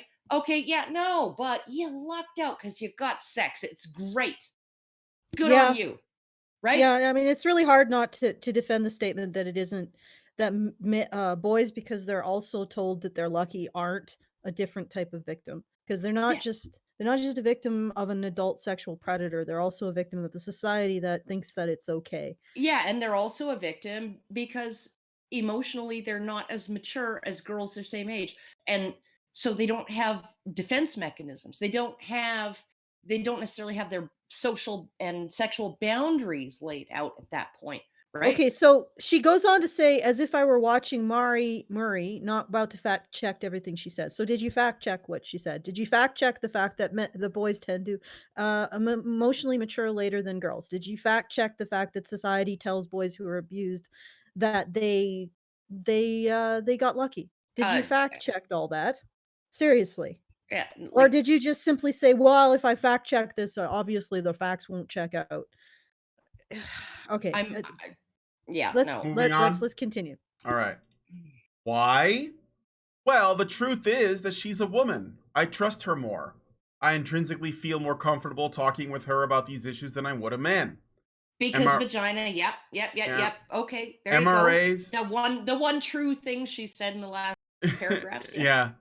MRAs might jump on that as an example of, quote, benevolent sexism, end quote, or gender bias against men, but I'll cop to it. As Tiemann points out, most of us are socialized to see women as the compassionate moral barometers of society. Thanks, Bible. No! Oh my god, wow! Let me keep going. So, when we hear them talk about right and wrong and good versus evil, we tend to trust their opinions more than men's. Having witnessed that effect firsthand, it suddenly becomes clear why Strawn, Tiemann, and Elam all agree that in many cases, women make more influential MRAs than men. Quote, unfortunately, men have no voice in this arena, says a Redditor on Our Men's Rights. If men say anything, they're called crybabies, whiners, incels, neckbeards living in their mother's basement, etc. So since we can't speak for ourselves... Or they have articles about them written in Mel. Yeah. Yeah. So since we can't speak for ourselves, if we don't have some women speaking for us, we don't have a voice at all. End quote. The only question is what kind of woman would? When faced with a movement whose most prominent voices have called for a, quote, dumb fucking whore registry, end quote, whose members have pondered lowering the age of consent to 12, and who have written that some women... Well, let me finish the paragraph. You cannot fucking continue past that. I just want to finish... It's the GQ fucking fucking son of a bitch! That fucking son of a fucking bitch! That fucking son of a bitch took a fucking pedophile to a goddamn lunch! And I have been a victim of fucking sexual abuse, and I had to sit there and listen to him justify his shit! Meanwhile, I was trying to hold Krista back from killing the fucker! And he's attributing that to us! You son of a bitch! You fucking son of a fucking bitch! That guy was not part of anything to do with any of us! He was sprung on us by the GQ reporter who brought him himself! What the fuck?! Okay, Alison. Now, shh. Okay, just to bring everybody up to speed with what just happened there. Jeff Charlotte, a reporter for GQ magazine, he attended and covered the 2014 ICMI. As part of his coverage, he brought a pedophile who has publicly said he wants to lower the age of consent to 12 to the conference.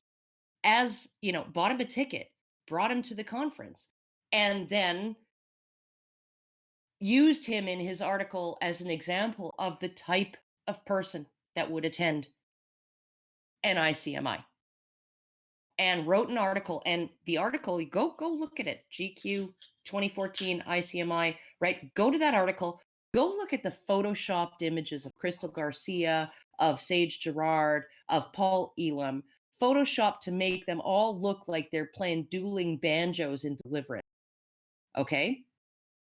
Right? Like, just absolutely, like, doctored photos to make them look like they're 100% evil. Like, there is no way that a photo as bad, like, that they could have just randomly, like, even if they were like a fashion photographer, choo,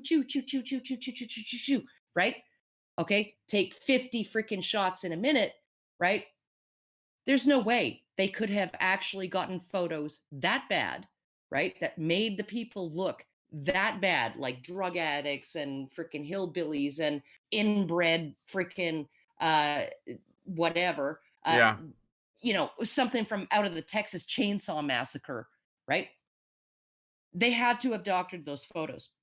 There's no way you could even just randomly. No. They absolutely did. They ran it through a bunch of filters. The point of it was essentially, like you said, to turn them the men's movement into monsters.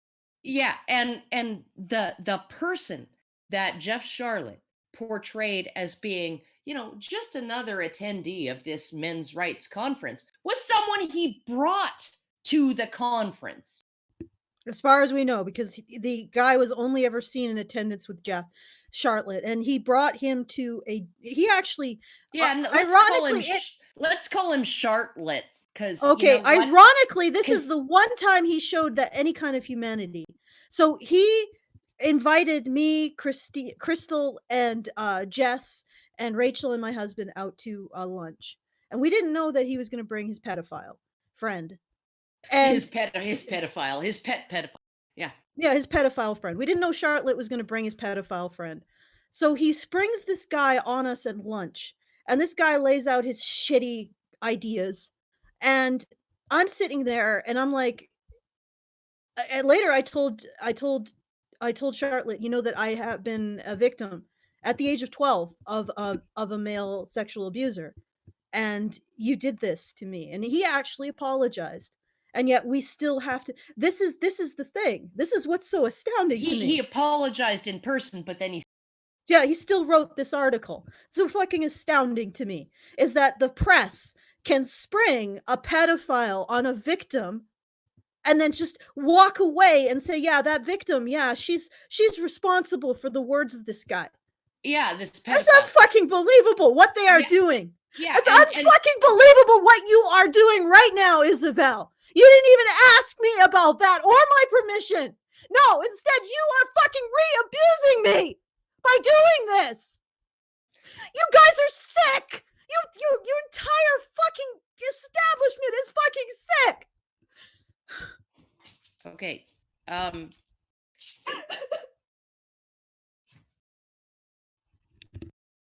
All right.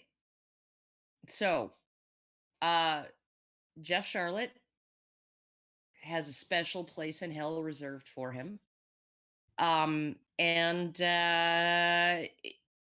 Isabel really probably should have, I don't know, asked some follow-up questions about the article in GQ. Asked us to clarify, are any of these allegations correct? What about this article? She never asked me that every single person at that convention who wasn't brought by Charlotte condemned that guy and what he had to say. Oh, yeah. Every single person. Yeah. Every single one. Here's the thing, right? I've been to of these conferences, right? Not just ICMIs, but men's issues conferences. And that person does not exist as somebody who buys a ticket to these conferences and and attends them, right? I've never met anybody I didn't meet this guy, this pedophile, at the conference, right? I was too busy talking to a bunch of regular normal men who are concerned about men's issues. Jeff Charlotte, he came up to me 3-4 times and said, I really want to get an interview with you. And then he never got around to it, right? And I was like, sure, yeah, no problem. Yeah, but he never got around to it, right? So I had nothing to do with the article. But I also never met the pedophile, right? And you know why I never met the pedophile? It's because the pedophile was Jeff Charlotte's guest. Yeah. Okay. And I just wanted to add that, I don't know, this really Crystal Garcia was just furious. And I remember Jeff Charlotte's talking about, he's sitting there with an abuser talking to people who have experienced abuse. and telling us, "Oh, well, I need to write something. I can't just write all of you telling him to go away and get the fuck out of here and shut the fuck up. I can't just write that. I need something." It's like, you're sick. Yeah, You it's are fucking sick. And that the article. entire media is sick. That article was, like there. Okay, we can talk about this article, which we are, right, and we can talk about all kinds of, media coverage of our stuff, like that episode of the National Sunday Talk on CPC with host Wendy Mesley and Sachi Cool and some freaking lawyer and Jonathan Kay, talking about men's rights activists without a men's rights activist there, right? And all of the unfair coverage that we get, right? The fact that I do a 45-minute, I get asked a question, I answer the question, and a one sentence fragment is quoted in the ensuing article to prove that I was obsessed, right? MRAs are obsessed about the question that I was asked at the end of the interview, right? Like all of these things, we can talk about that, but the GQ article was something else again. The GQ article was literally a journalist bringing a pedophile to our conference and then portraying him as typical of the people who attend our conferences. The GQ article was just And unbelievable. it was unfucking believable. And it was something else again. Literally, Charlotte is somebody who would spring a pedophile, who's going to sit there with his fucking shitty face saying shitty things about lowering the age of consent. Yeah, to 12, so that people who were actually sexually abused. Yeah. Charlotte will do that. Charlotte is the kind of man who would do that. And of course, the media embraces him wholly and then turns around and says, well, why does somebody like Tiemann not want to toe our line? Because this makes sense to you people. This makes sense to you. This is what Isabel will write in her article about us, that I agree, somebody who was actually sexually abused at the age of 12 and was subjected by Charlotte to a man who sat across and ate dinner with, while I was sitting there trying not to vomit and trying to stop Crystal from fucking killing the man because I didn't want to end up in the goddamn jail for assault, and then say, oh, this is somebody who represents the movement that, no, he's not. Because a lot of the men and women in this movement have been sexually abused. We have been sexually abused and we have experienced our abuse being ignored because it was the wrong person, a wrong sex, or in this case, I was actually abused by a man. So I guess feminists give a shit. But they ignore all of that. Oh, no, but they might give a shit. But, if they can actually write, like, demonizing you for being a men's rights activist by using that pedophile and that, in that freaking horrific situation at lunch, hey, like, what? It's just collateral damage. The only guy in that entire restaurant, the only person who was a man in that entire restaurant was my husband. Charlotte was as bad as far as I'm concerned, he was as bad as that pedophile. He didn't give anybody there a warning of what was about to happen. He just sprung it on us in the hopes that we would just, I don't know, be shocked into agreeing or something. And the only person who was an actual man in that restaurant was my husband. Because he looked out for all of us against Charlotte and his pet pedophile. I love how you call him Charlotte, and I know that you're calling him Charlotte not because he's literally the shit stain on your underpants.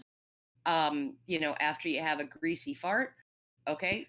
Well, what the hell do I call some guy who did that to me? It's because you're just mispronouncing his name, but it's the perfect. It's like some kind of cosmic, karmic thing came down and said, yes, this man's name should be Charlotte.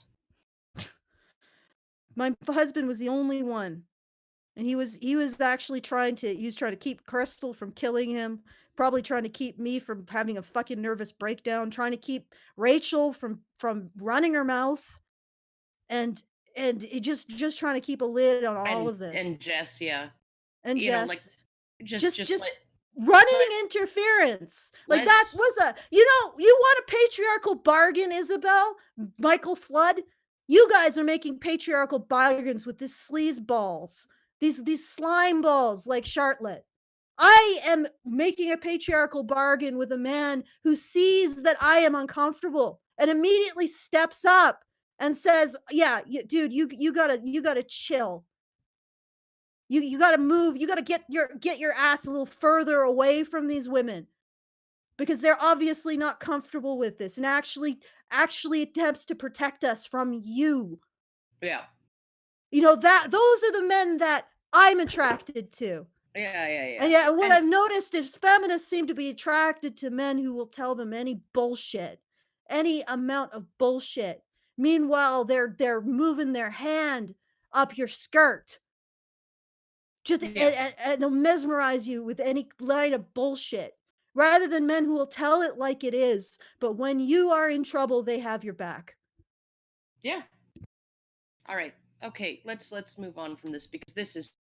All right. Moving on. This has obviously opened up some things. And, okay. And let's just continue.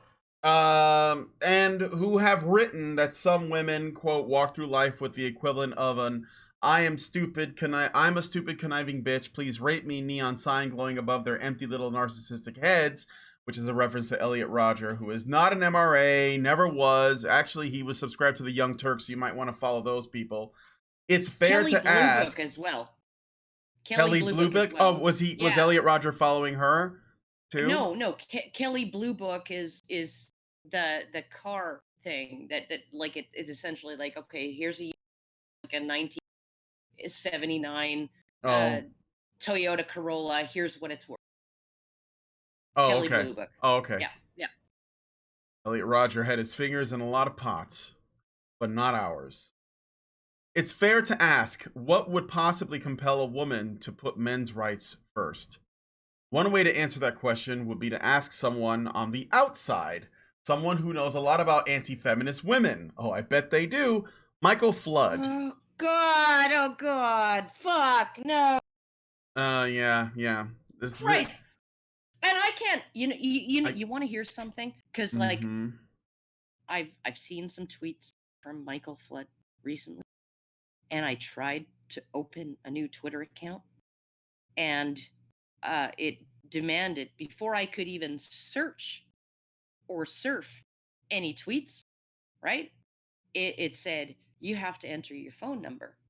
So then I finally was like, okay, I'll enter my phone number, right? And then I clicked on the button to say, here, I'm going to enter my phone number. And it said, your account has been suspended. What? Oh, brother. I have logged in. That's shit. I have not made a bio other than just chilling. That's my bio, just chilling, right? Okay. I have not made a tweet. I have not been able to search for any tweets because they told me, or search for any accounts, right? Because they told me in order to do that, you have to verify your phone number. Then I went to verify a phone number and it said, you're not authorized to do that because your account has been suspended. I've literally done nothing on that account and it's been suspended. And I was only making that account so I could go and observe Twitter. Like I wasn't even planning on making it, right? But my account was suspended. And so I can't actually, it's blocking me from registering my phone number with them to activate the search function on the account and activate all of the functionality of the account. It won't let me enter my phone number because the account's been suspended and I can't, I'm not allowed to do that. I'm not allowed to put in the that they're demanding because apparently 0 tweets, 0 activity. Oh, Michael Flood actually retweeted Mel Magazine's article. Oh yeah. Oh, of course he did. Of course he did. Yeah. You know why? Send me that tweet. He's a little fucker, right? Who's like 5'4". His retweet, right? Or Alison, you want me to send the retweet? Yes, send the retweet. Like, how do I look at the retweet? I just see the message saying Michael Flood retweeted. He's a tiny little man. He's short in stature, but not large and in character. No, his character is mirrored by his short stature. He's like, yeah. I'll get it to you, Alison, after the show is over. He's awful. He's 100% awful. 100% awful in every way. God. Okay. Just right. Let's move on. But just let me just say again, my new Twitter account demanded that I put in a phone number, and when I tried to put in the phone number so I could get any functionality on it, it told me I wasn't allowed to do that because my account was suspended.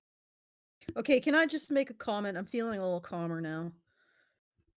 It's not going to be about the previous shit. Just walking away from that. Just another shitty thing that feminists have done and media has done to me. So Isabel fully acknowledges that women have this power of this moral authority. And then she turns to Michael Flood, who would never acknowledge that this exists, that this power exists. Yeah, no, he's absolutely 100% like women. Have you considered, Isabel, that Michael Flood doesn't acknowledge that this power exists because he doesn't want you to use it? Yeah. Like, seriously, he doesn't want you to understand it. He doesn't want you to contemplate using it. He doesn't want you to feel like he doesn't want you to feel empowered.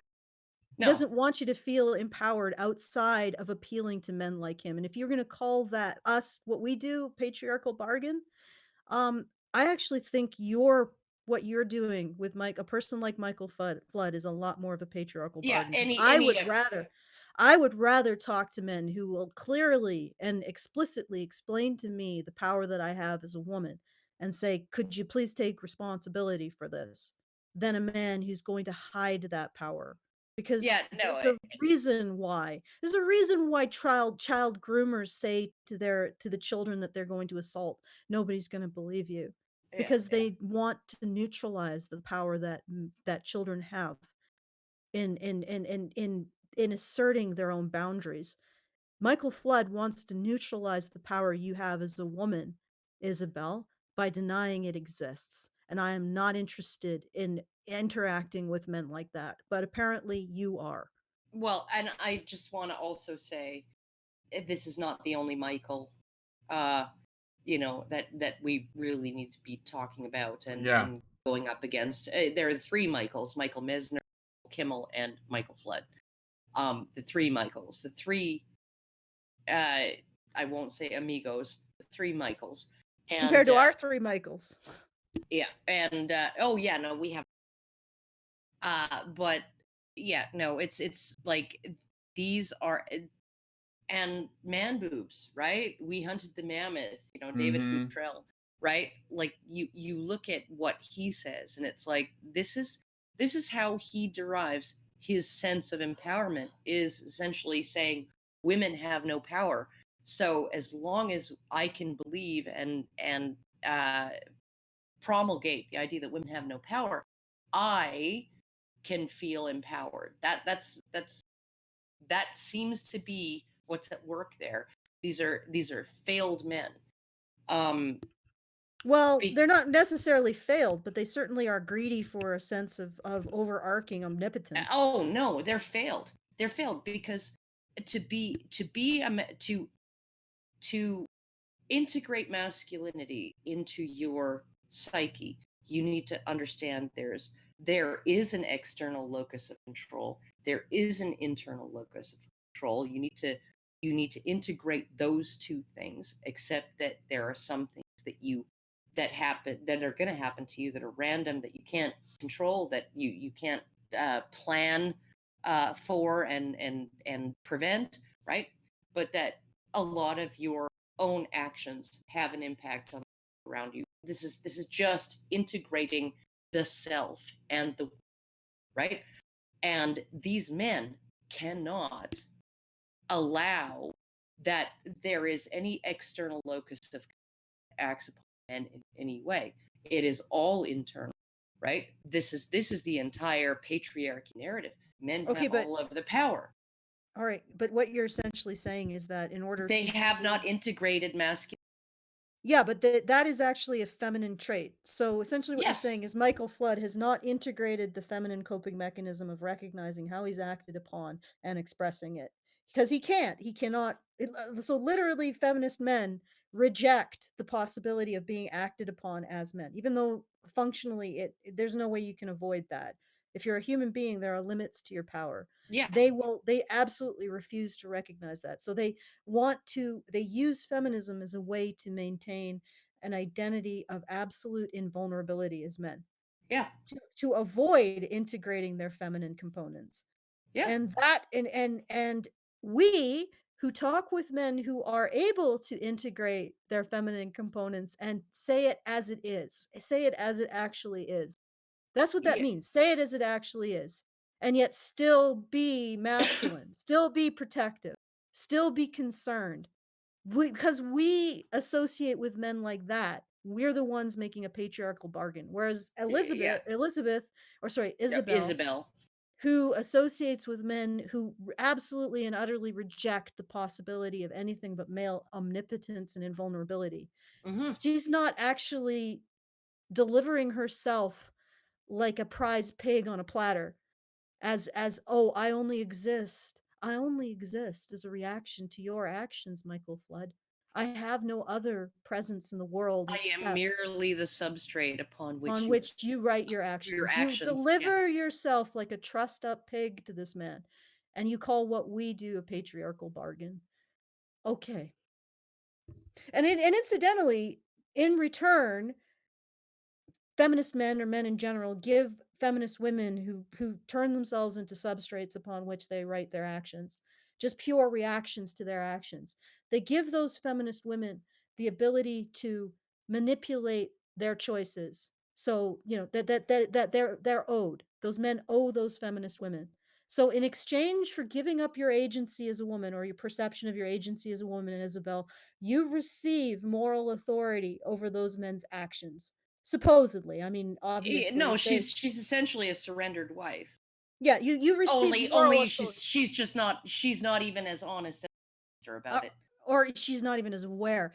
You receive moral authority over the men who you've surrendered your agency to.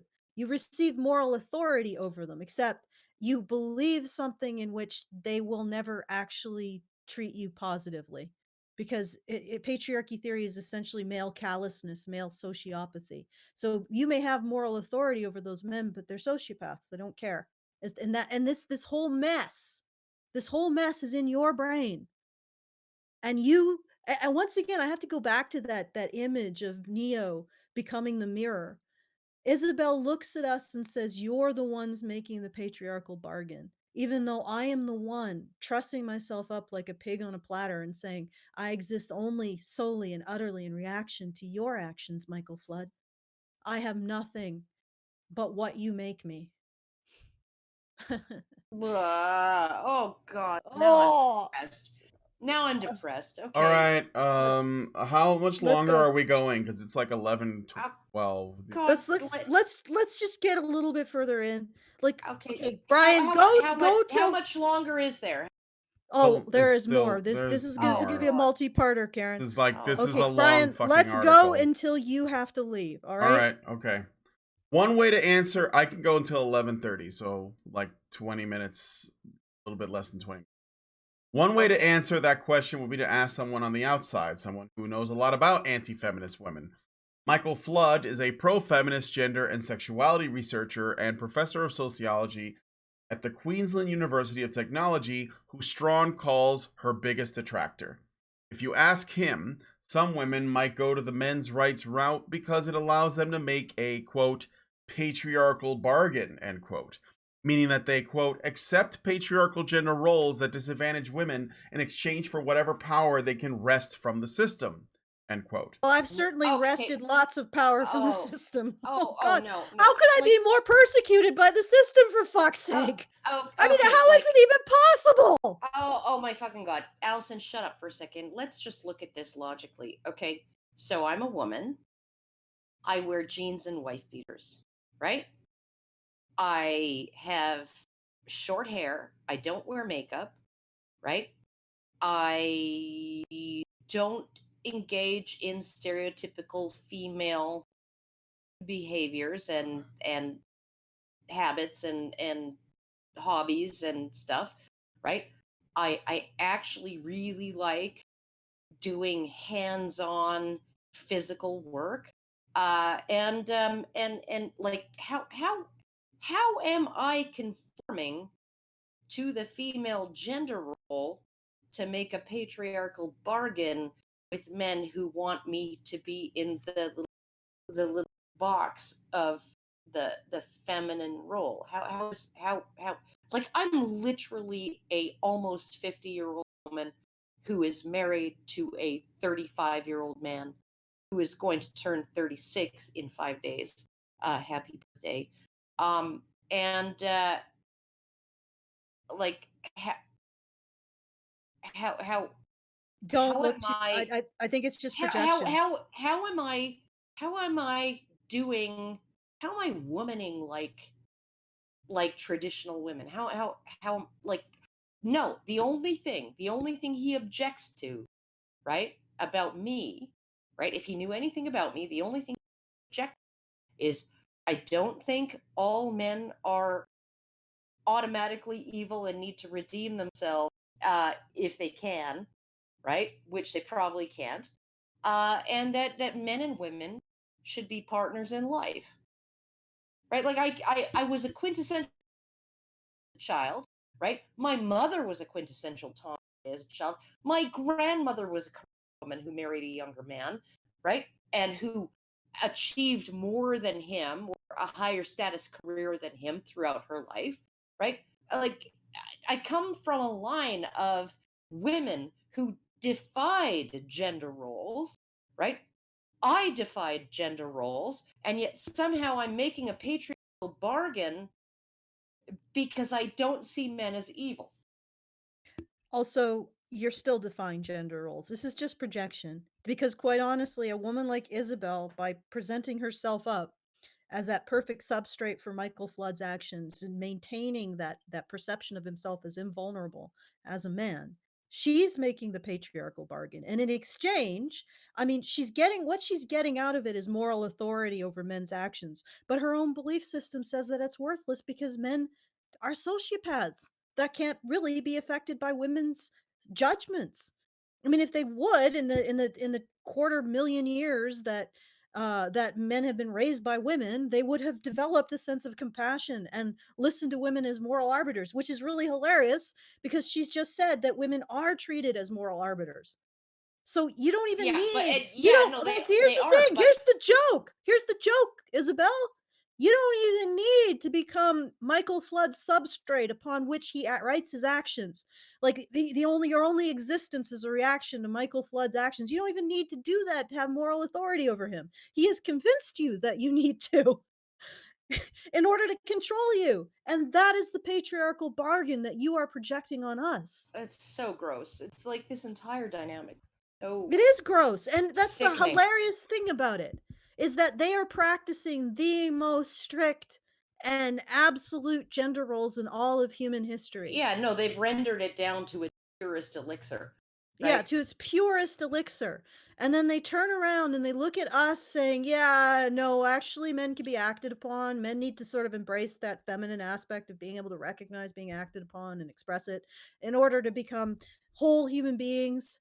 And men and women need to embrace the masculine of being able to just shut the fuck up and do the work. Yeah, And in order to become, sometimes we just You just Yeah. need to shut the fuck up and do the work in order to become whole human beings. And in the process of doing this, we are both, men and women, going to elevate each other to a much better state of psychological health and wellness and And productivity and partnership. partnership and harmony. This is our message. And you look at that message, which is if you look at it, is a message of androgyny. It's a message of, yeah, men develop your feminine traits, women develop your masculine traits. Everybody's going to be better off. Inherently, that is not a conservative proposition, even though I would say that conservatives don't know fuck and all Oh about no, traditional gender okay, roles. okay, no, but it is what existed in the past. Yes, because women were expected to get on with it, and men were also allowed to be allowed to To be recognize how vulnerable, to to be be vulnerable. vulnerable, right? Okay, like just an anecdote here, right? My grandmother, right? She was postmistress of her town, ran the general store, all of that, right? After she married my grandfather, he paved roads, right, in the summer, and he walked a rural mail route in the winter, right? So he was on his feet, and in the summer, it was sun up to sundown, right? So in Edmonton, or Spruce Grove rather, that's 16 hours a day. 16 hours a day on your feet in the heat, right? Doing physical work. And my grandmother, while he was doing that, was looking after 3 children and cooking and cleaning and running the general store and running the post office, and because they lived essentially uh in a building attached to the general store and post office, right? So their apartment was, she didn't have to leave home to go to work, right? And and she was looking after all of that. And you know what she did? You know what she did? Every day when the sun started to go down, right? And she had one of these luxuries that wasn't available to everybody. They didn't have a flushing toilet, they had a chemical can, but she had hot and cold running water in her kitchen. And she filled a pan with hot water and Epsom salts and put it in front of my grandfather's chair every day around sundown when she expected him to be dropped off by the crew, right? And be coming home. And it was there for him to soak his battered, blistered feet, right? On his feet in the heat, 16 hours today, right? And she had it there for him, right? And she was just like, that was like, I may have, in the eyes of everybody, a higher status than you do. I may have a more professional job than you do. You're a manual laborer, and I am somebody who runs things, right? And I may have all kinds of domestic duties that you are exempt from, because how could you do them when you're working 16 hours a day outside the house? How could you even do them? But you know what? You know what? I acknowledge and I appreciate and I honor what you give up for me, what you give up for this family, by putting this pan hot water and Epsom salts in front of your chair, ready for you to peel off socks that have almost glued themselves, almost integrated themselves into your freaking skin, right? You peel those off and you put your feet in there, and I bring you a beer, and you can just sit. You can sit and you can read the paper and you can relax, and then I will put a plate of food in front of you. And that is and you don't need to tell me how much you sacrifice for me. I know how much you do, and the reason you know that I know is because I put this pan of hot water and Epsom salts under your feet when you come home, and I bring you a plate of food and a beer because you're exhausted, and I know how hard you've worked, right? And that beautiful scene, right? That beautiful understanding, completely nonverbal. Like, she doesn't have to say, "Oh, I'm so grateful for what you do for me." He doesn't have to say, hey, express gratitude for what I do for you. No, it just happened. It just happened. They just both did it, right? That beautiful complementary relationship between my grandparents, that's a patriarchal bargain where my grandmother is being abused. It's ridiculous. It's actually a recognition of how your grandfather sacrifices and is acted upon, and that is essential even to all of the little moments of kindness and care and compassion that a housewife would give her husband in the 50s. Is the recognition of his sacrifice and the recognition of how the The world acts. recognition that he that like that That you he go has out vulnerabilities. that you That he go has. out that you go out every day to a job that you might hate, right? And you deal with a boss who might treat you like shit, and you go out and you do that and you bust your hump every day, right? And you come home and you try and be pleasant around the kids, and you try not to just like sequester yourself in some kind of like room off by yourself. No, you try and actually be part of the family, and you play with the kids, and you bounce them on your knee, and you read them a story and all that stuff, right? And then you go and you have your bath, and then you tuck them into bed with your hair all messed up because you towel dried it and left it all sticking up, because now you come in the bedroom door, you're the monster who's gonna tuck them into bed. Like all of those beautiful, beautiful fucking moments, right? Of my grandfather, of my father, right? Of even of my ex-husband, right? And the husband that I have now, right? All of those beautiful moments of like, yes, I've gone to the plate, I've sacrificed, and you know what? And I want to say thank you, and I don't want to say thank you by gushing at them. I just want to say thank you through some kind of action, right? Put a plate of wonderful food in front of them, right? Eh, Like help them with massage their shoulders because they're like all tensed up, all of those things. That's me being subservient.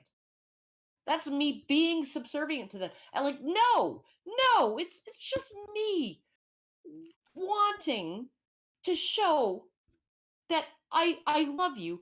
I And care if about you look at it, what you've given me, right? I care about what you provide for me. I care what you do for me. I care about what you sacrifice in the service of that, right? And you know what? I'm willing to do nice things for you to make you feel appreciated, to make you feel like I okay, care about you. Like Karen. like that's unhealthy. That's awful. Well, it's a recognition of men's vulnerabilities and Oh needs. my god, And I it's a know. woman using her actions to see a men's comfort as a goal. And that is horrifying to them because it's this dreaded androgynousness. Okay, And but at the same time, hey, women don't feel tech. Men, change everything about yourselves to make women feel more welcomed in tech. yeah, but that's the thing. It goes Oh back to that god. strict gender role that Fuck. everything is about how men's actions affect women. But You're then making me cry. Like I'm in literally turn, everything is about how men's actions affect women, and in turn, women only exist as reactions to men's actions. It's that extreme gender role that they're pushing, and everything is and hate. Everything is that's not a traditional gender. no, it's not a traditional gender role. It's a distillation of Yeah. this idea that women are weak and men are strong, and men are villainous and women are victims. It's a Oh, men are distillation to the actors. Men are either villains or heroes. Women are just yeah. acted upon. It's distillation of that extremely simplistic view of genders. And they don't see it because they have all of these mental traps that they have to reorganize their thoughts that they're the progressive ones rather than the regressive ones.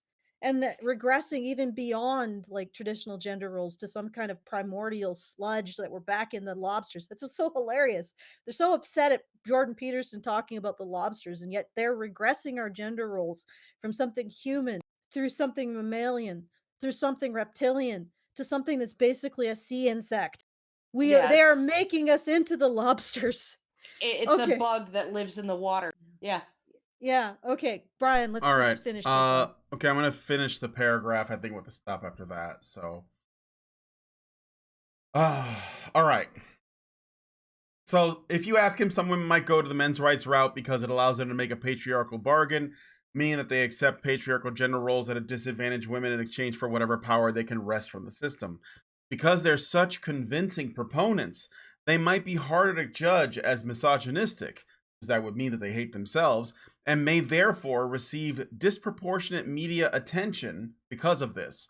Similarly, they might get an unusual amount of support from male MRA advocates, who see them as doing God's work for them. Looking across the table at Strawn, that part, at least, appears to check out. Let's do the next paragraph, and then we'll call it a day. All right. Oh my god. Oh my god. Naturally, exactly 0 honey badgers see it that way, as a colorfully worded email I received from Strawn after our meeting explains, and most of them vehemently reject the idea that their affiliations have anything to do with pleasing the patriarchy at all. So, rather than take someone else's word for it, I posed the question directly to Strawn, Tiemann, and other honey badgers. And another honey badger, an equally fascinating cam girl named Anna Cherry, who offer to share not just their beliefs with me, but where they came from. Okay, so we're like, I don't know, 10,000 words in, and they finally get to us and our opinions on ourselves. Okay. Can just let's just. No, this is it. This is it for today. This is it for today. We what we've read. I can't keep going. I'm out of time. This has been 2.5 hours, and I don't think anyone else is people. We're probably not going to get a lot of people watching this video because it's anyway. And we'll want probably yeah, we're gonna get into Karen's backstory. It looks like after this. Fuck. So oh, that's great. Oh my god. All right. Well, let's call it a day here. All right. Look, I want to read some super chats because I got super chats. There was also I'm gonna ignore you reading the super chats and just think about my grandma and grandpa. All right. I also missed the super chat from the last show, and because it was like at the tail end, like I was still getting them at the end of the show. So I'm gonna read the ones from last show first. So let me go, and I gotta go look it up because it's in our community area, and I gotta go before things. So I'm just making sure. Okay, yeah. Egregious Charles yesterday gave us $5 and said, why do the men in power do these things that oppress men overtly when they secretly want to oppress women instead? It's actually kind of funny. Well, can I just say something to that sort of ties into all of this patriarchal bargaining nonsense?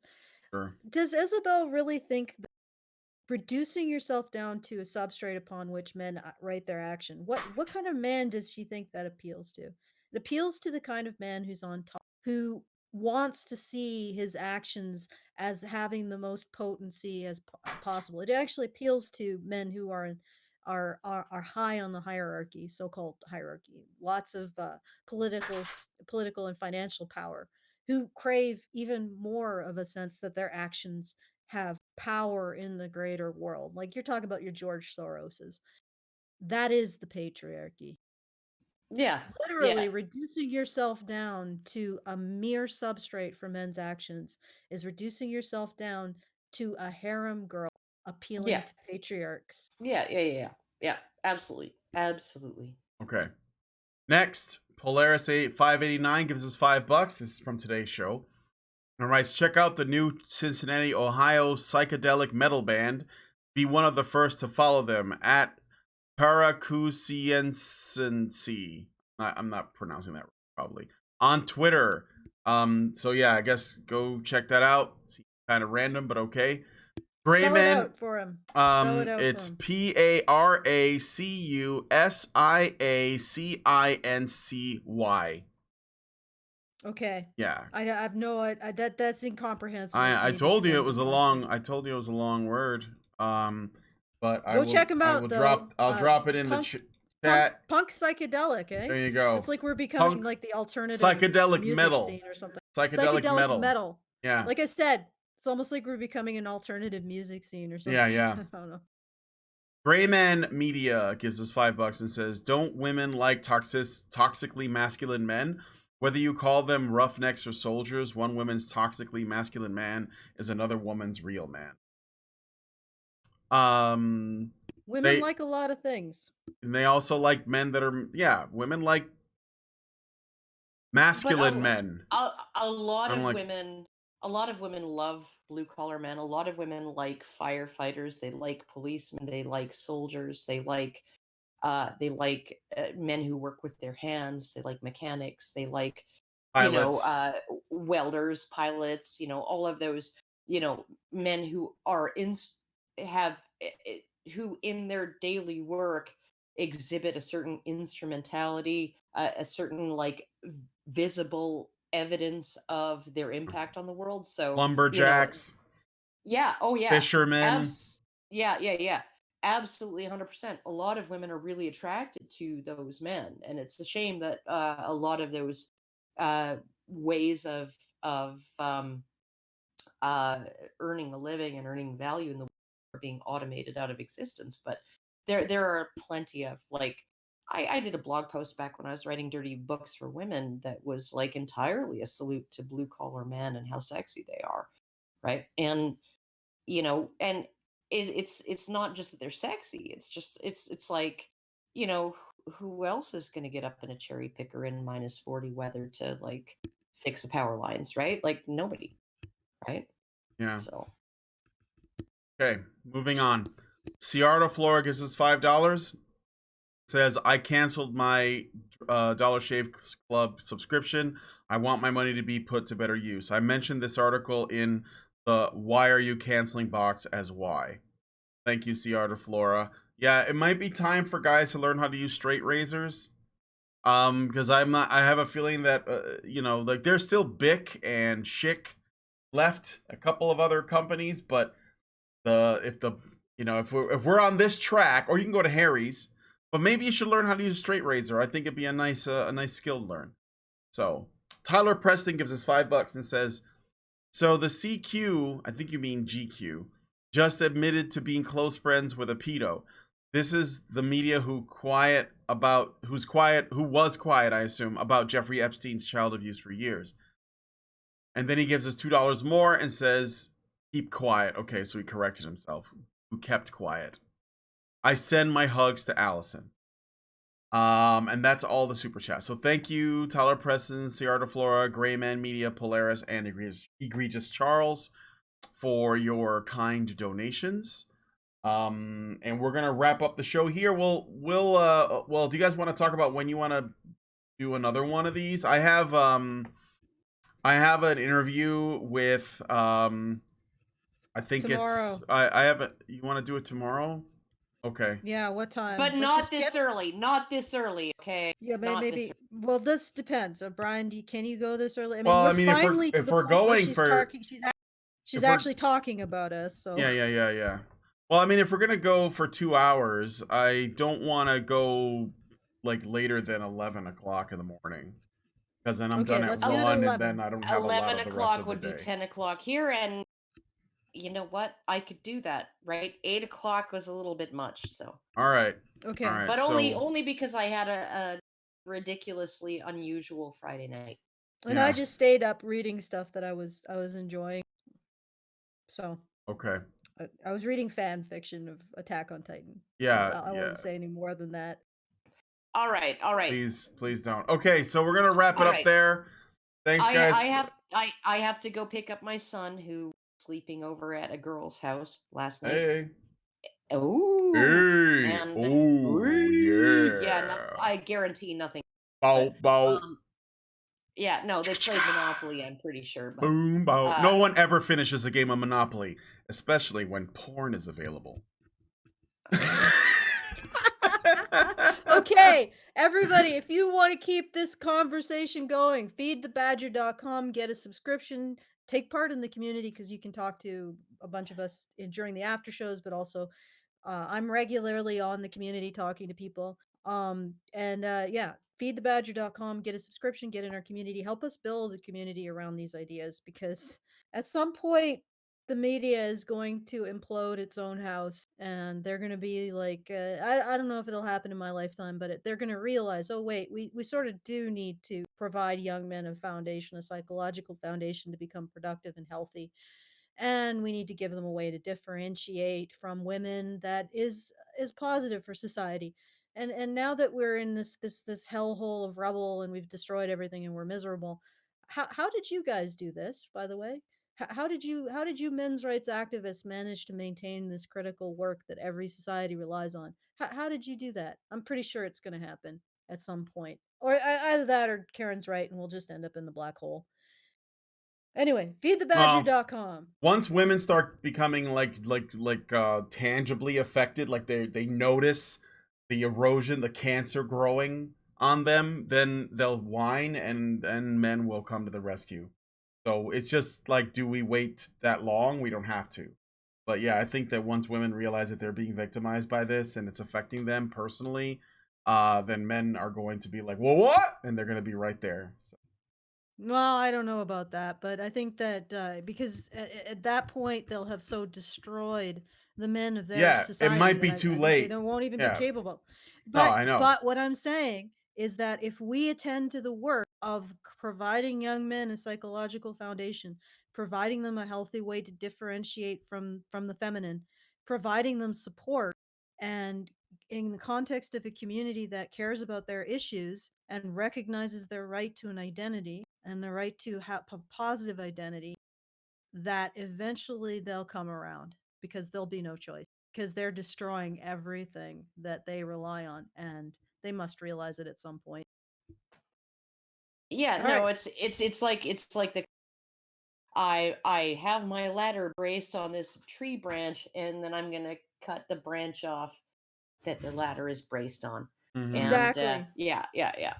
Eventually they're going to realize that they have to come around and they have to start listening to us, because we're the only ones doing the work that they rely on to succeed. And I don't know how much misery that they're going to take. They're taking a lot of misery right now.